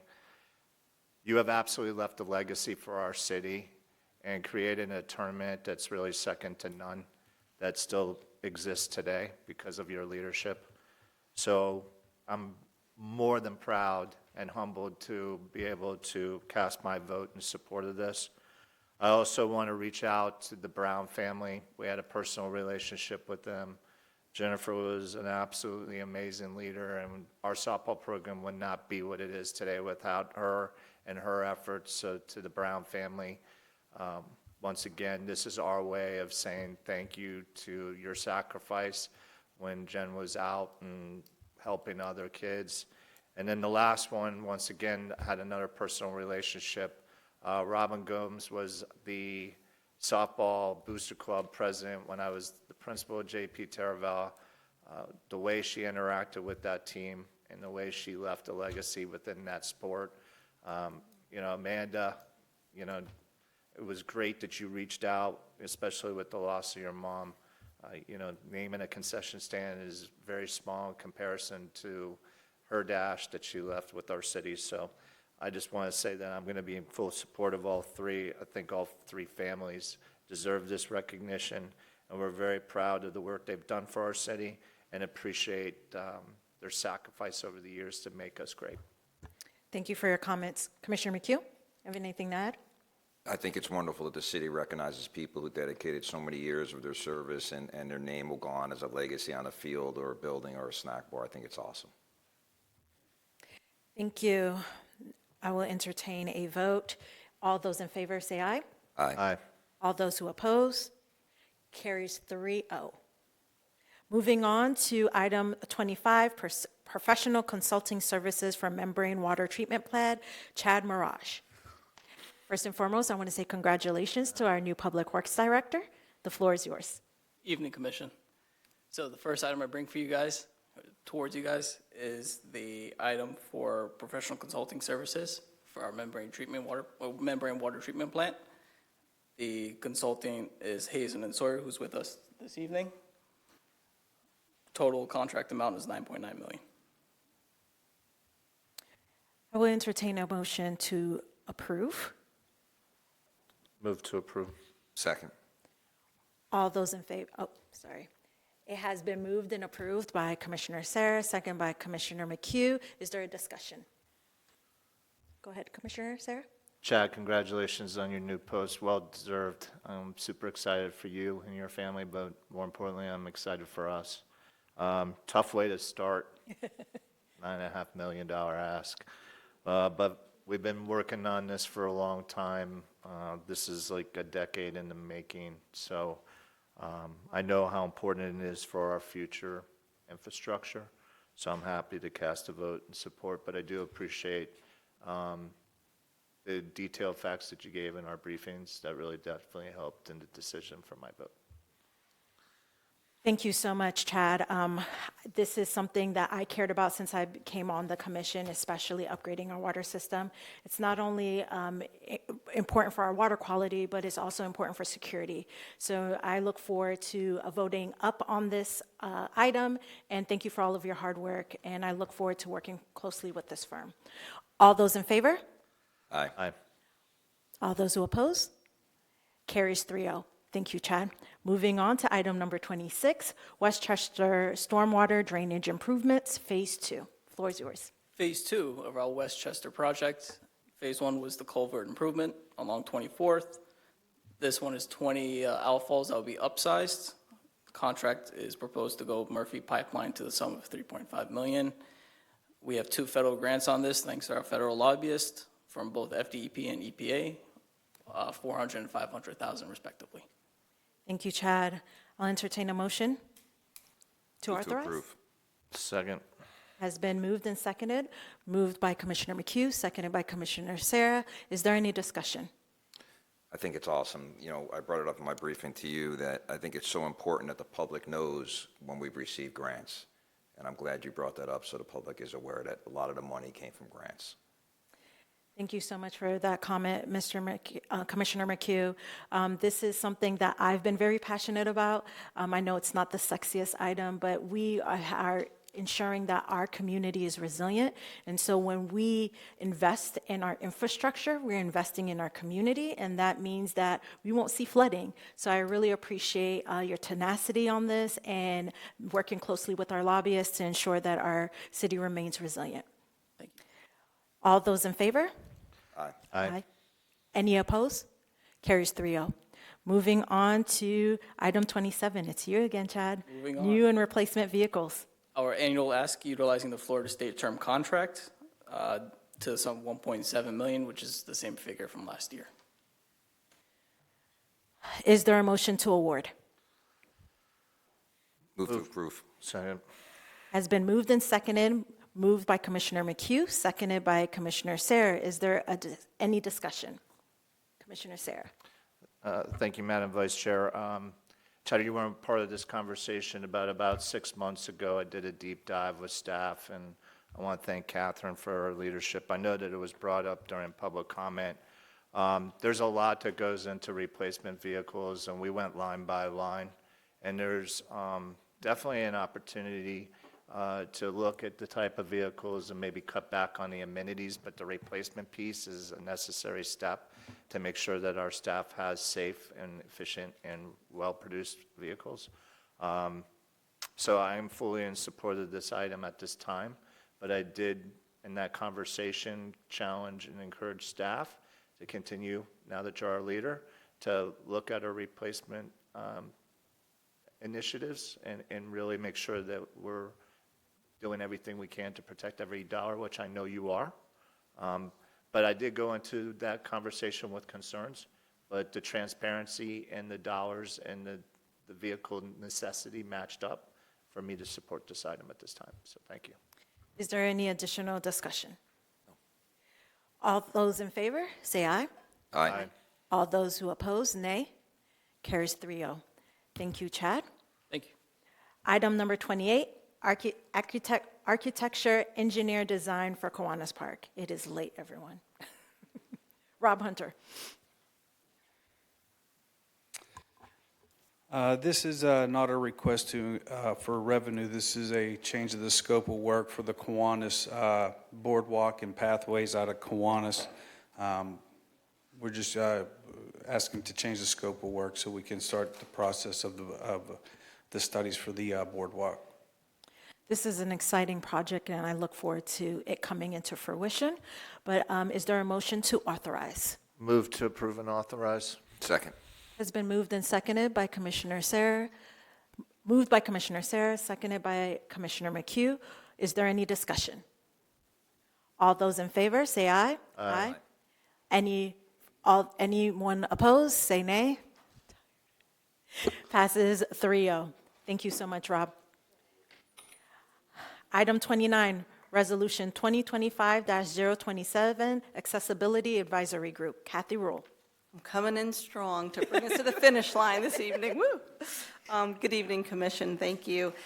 The formation of this group it aligns with our strategy to bring forward additional support for our special needs community and those with accessibility issues to receive input and make recommendations to city staff. In addition, as part of the development of our ADA self-evaluation tool and transition plan, our consultant also recommended that we form this group to solicit community feedback on accessibility issues, so it will serve that purpose as well. Our designated city ADA coordinator will serve as the staff liaison. Awesome. Is there a motion to approve item 29? Move to approve. Second. Has been moved by Commissioner McHugh, seconded by Commissioner Sarah. Is there any discussion? I do want to add something. This is an item that's near and dear to me, making sure that our city is accessible and inclusive, and I truly appreciate all the effort that has gone into this, and I look forward to seeing the outcome of this committee, and hopefully we will have a discussion on who will be the liaison for this group. Those in favor, say aye. Aye. Those opposed, nay. Carries 3-0. Thank you. Thank you very much. Yes. Mission Communications. I'm going to go ahead and start with my colleague to my left, Commissioner McHugh. The floor is yours. I had a bunch, but I got to admit I'm getting gassed right now, so I'm only going to throw a couple at you. Commissioner Sarah definitely had a Red Bull before this meeting, so I just want to make everybody aware that the Marigold Cup is going on at the ice rink, and what that is, it's a Latin ice hockey tournament. There's teams from all over the world, Cuba, Colombia, Peru, Brazil. If you get a chance, go out, watch it. It's very entertaining. The crowd definitely gets into it to the point where they get too into it, to be honest. But it's extremely fun to go out and watch that. The second thing I want to mention is you mentioned it in the moment of silence, and thank you for doing that. He was a fellow colleague of mine, Sergeant Patrick Madison. Today marks his 4-year anniversary of his death to COVID, and I'm glad we can remember him as a great colleague and a great police officer and a great human being and a great father. That's all I had, Vice Mayor. Thank you, Commissioner McHugh. I can't take credit for that. Thank you so much, City Manager Catherine Givens, for making sure that we acknowledge our city staff and those who have fallen in law enforcement. Appreciate it. Looking over to my colleague to my right, Commissioner Sarah, the floor is yours. Commissioner McHugh, for the record, it was an 8-ounce ginger ale. All right. I question that, but that's okay. Vision to action. I really enjoyed that event. It was something that we haven't done in the past. I liked the format. It was great to see a good number of people in chambers. I mentioned in my briefing, I think we gave a great overview and shared some of the success that we've had as a city. Maybe a little bit more time for questions and answers in the future, but it was time well spent, and for those of you that participated, hopefully you got something out of it.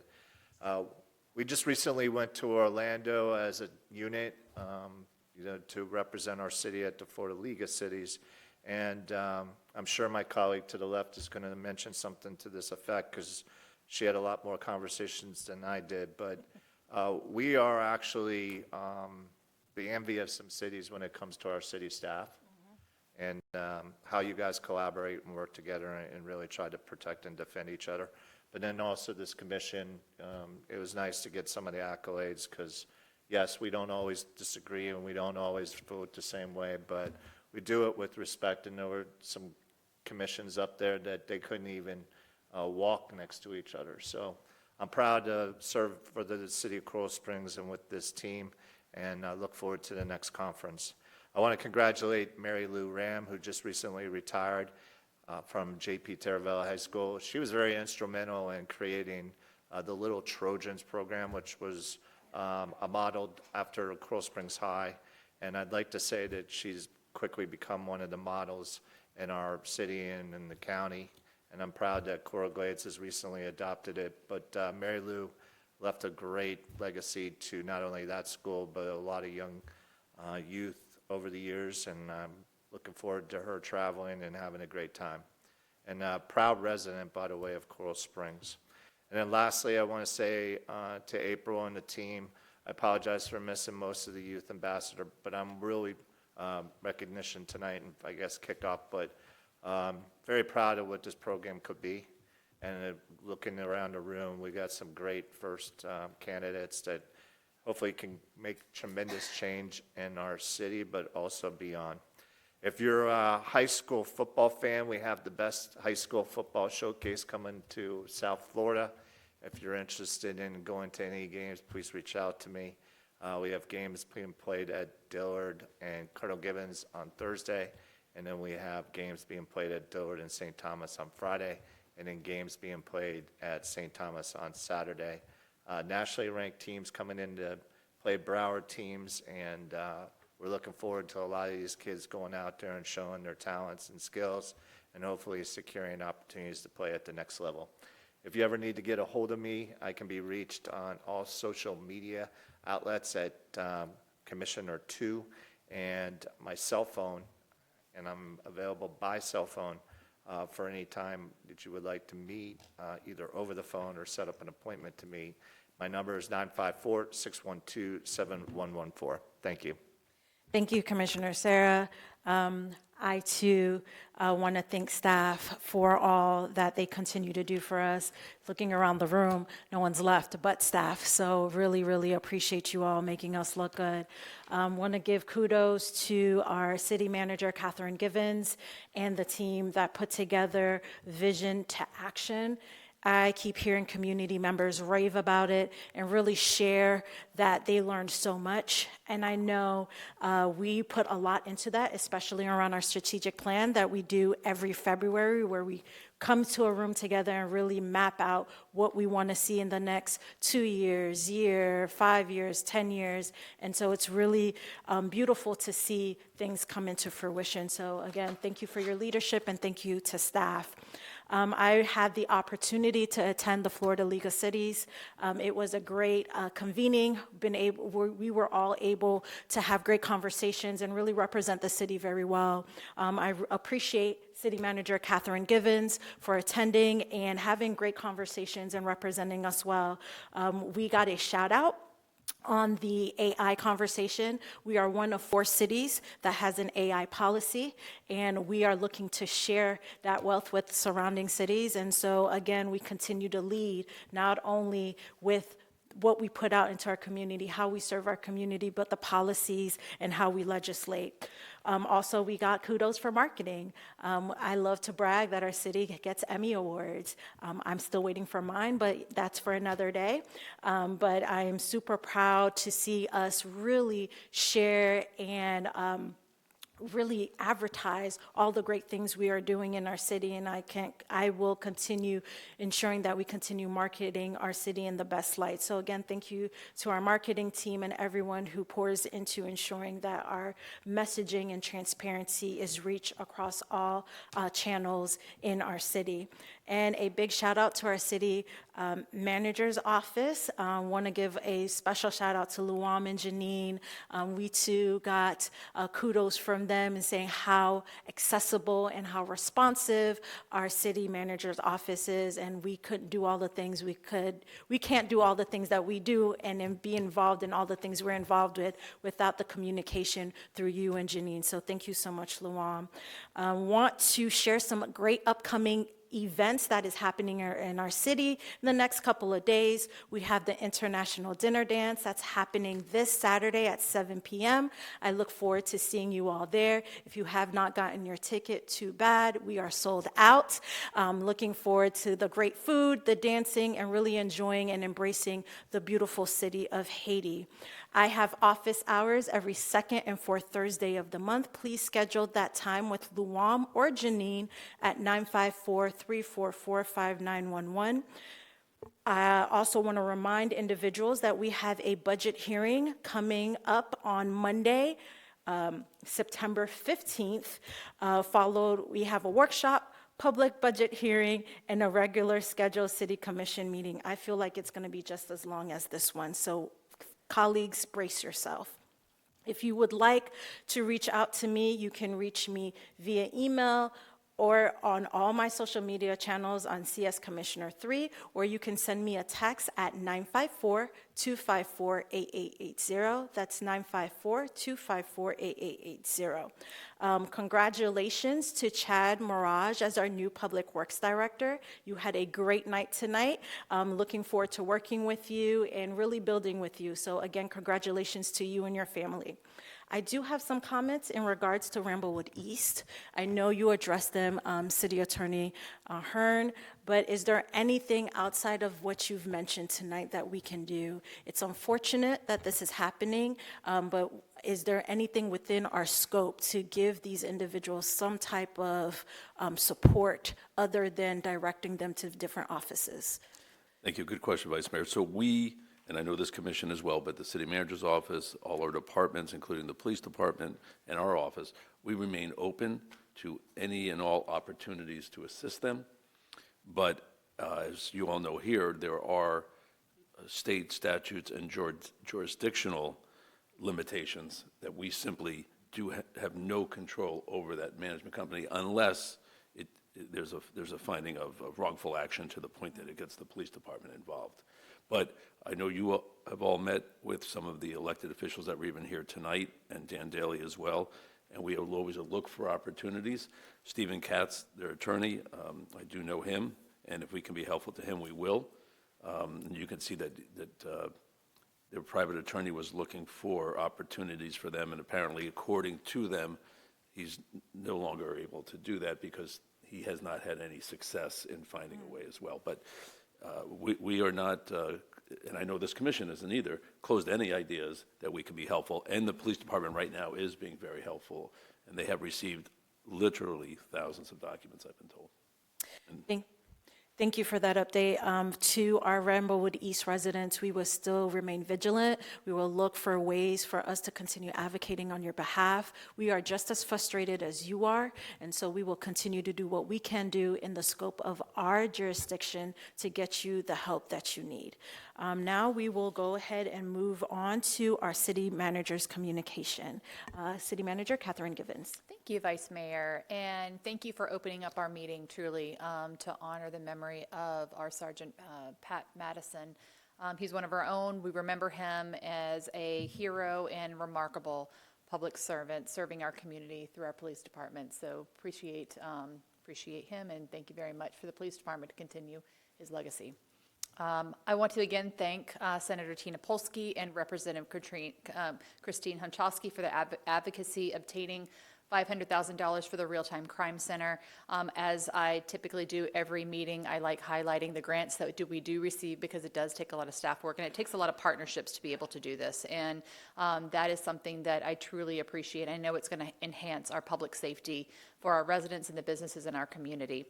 Earlier this week, we also had a Coral Springs Coconut Creek Regional Chamber of Commerce legislative breakfast, and it was good to have our representatives, Christine Hunchowski, Senator Polsky, Representative Dan Daly, Representative Chip LaMarca, and facilitated by, of course, Bernie Moyle. And I thought that was a very good use of time, very good hearing kind of what is going on now, and so that we are being told how to position ourselves and we can give them input. So I appreciate that, held at our own Museum of Art. I recognize and I want to lift them up as public servants because they do have a very tough job that they have been doing and tough job ahead. Senator Polsky did mention the Fentanyl Awareness Day tomorrow, and that information will be on our website. A lot of good information that she has recently shared with us, so we want to make sure that we make that available to the public. So thank you very much, Lynn Martzel, for acting quickly and putting that on our website. Also wanted to highlight item number 26, as Director Chad Mirage mentioned. It's partially funded in the amount of right under $1 million worth of appropriations funding for that item. And again, talking about partnerships, we have our federal lobbyist, Maurice Kirkland from Akalve and Thay, that I appreciate. He really did move with the EPA and the U.S. Army Corps of Engineers to be able to achieve one of those grants. So truly appreciate the partnerships we have with them and those appropriate funding agencies. I know we've mentioned Vision to Action Town Hall, but of course, you know me, I have to, again, say thank you so much to staff that really believes in listening to our residents, our businesses, and obviously you all as our commission giving us that lead, and this is where we should go, this is how we should get there. And it's important that we listen to our residents and then we report back out to say this is what we heard from you and this is what we did about it. So truly every year I do look forward to having some sort of a mechanism so that we have this back and forth conversation, and appreciate the commission, full commission being there talking about the work of staff. Truly appreciate the entire senior leadership team in the city of Coral Springs. Asked them to be there. They were there, and truly thank you very much for the support, and please cascade down our appreciation to your teams for actually doing the work. So if you missed it, then you can check it out on our city TV, and it's also available on our YouTube channel. So please look forward to that, and we'll continue to update regularly on our website when it comes to any of our strategic plan and anything that we receive, anything that we are doing to put more action into our community.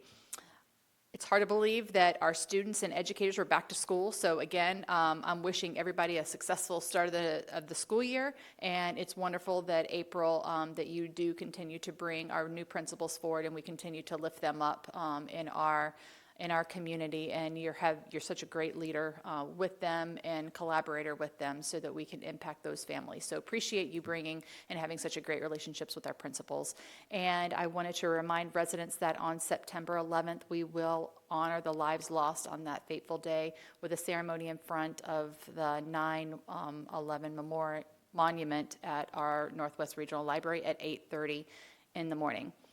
You've all mentioned about the first public budget hearing on September 15th at 5:15 here in Chambers. I appreciate the work of our budget team, Ileana and your staff, to inform the public about the budget process, in-person, virtual meetings, budget and brews. Thank you very much.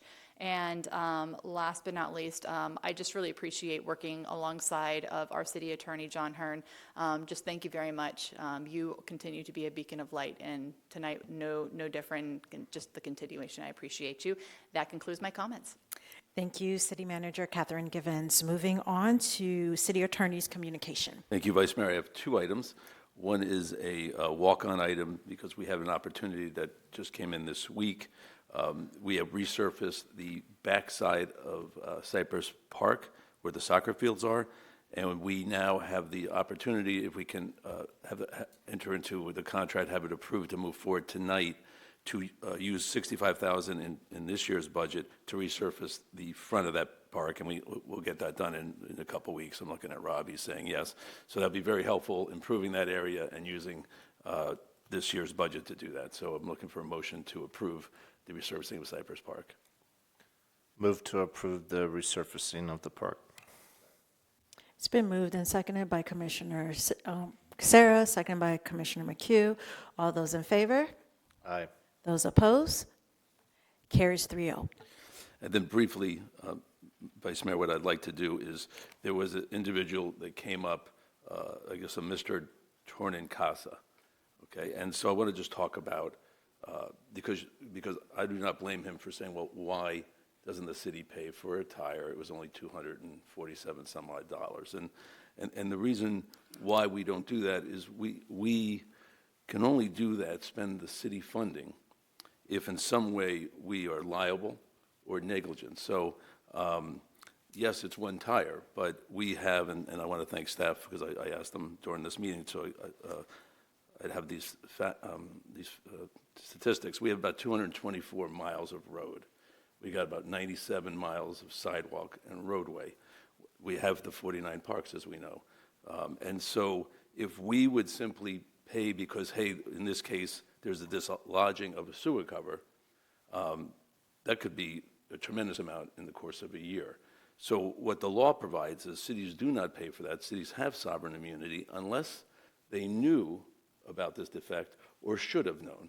So what I will do, because he had just signed up today, and I do have the basic facts of this, but what we always do, and I'm just going to confirm that, we will check. Were we working in that area a day or two before, or that day, or did we get a call? Because we all the time get calls, and Public Works goes straight out. We really, and Public Works as well, hammer home. We have to fix anything like that immediately. If the tree's blocking a stop sign, we go out, and we do that.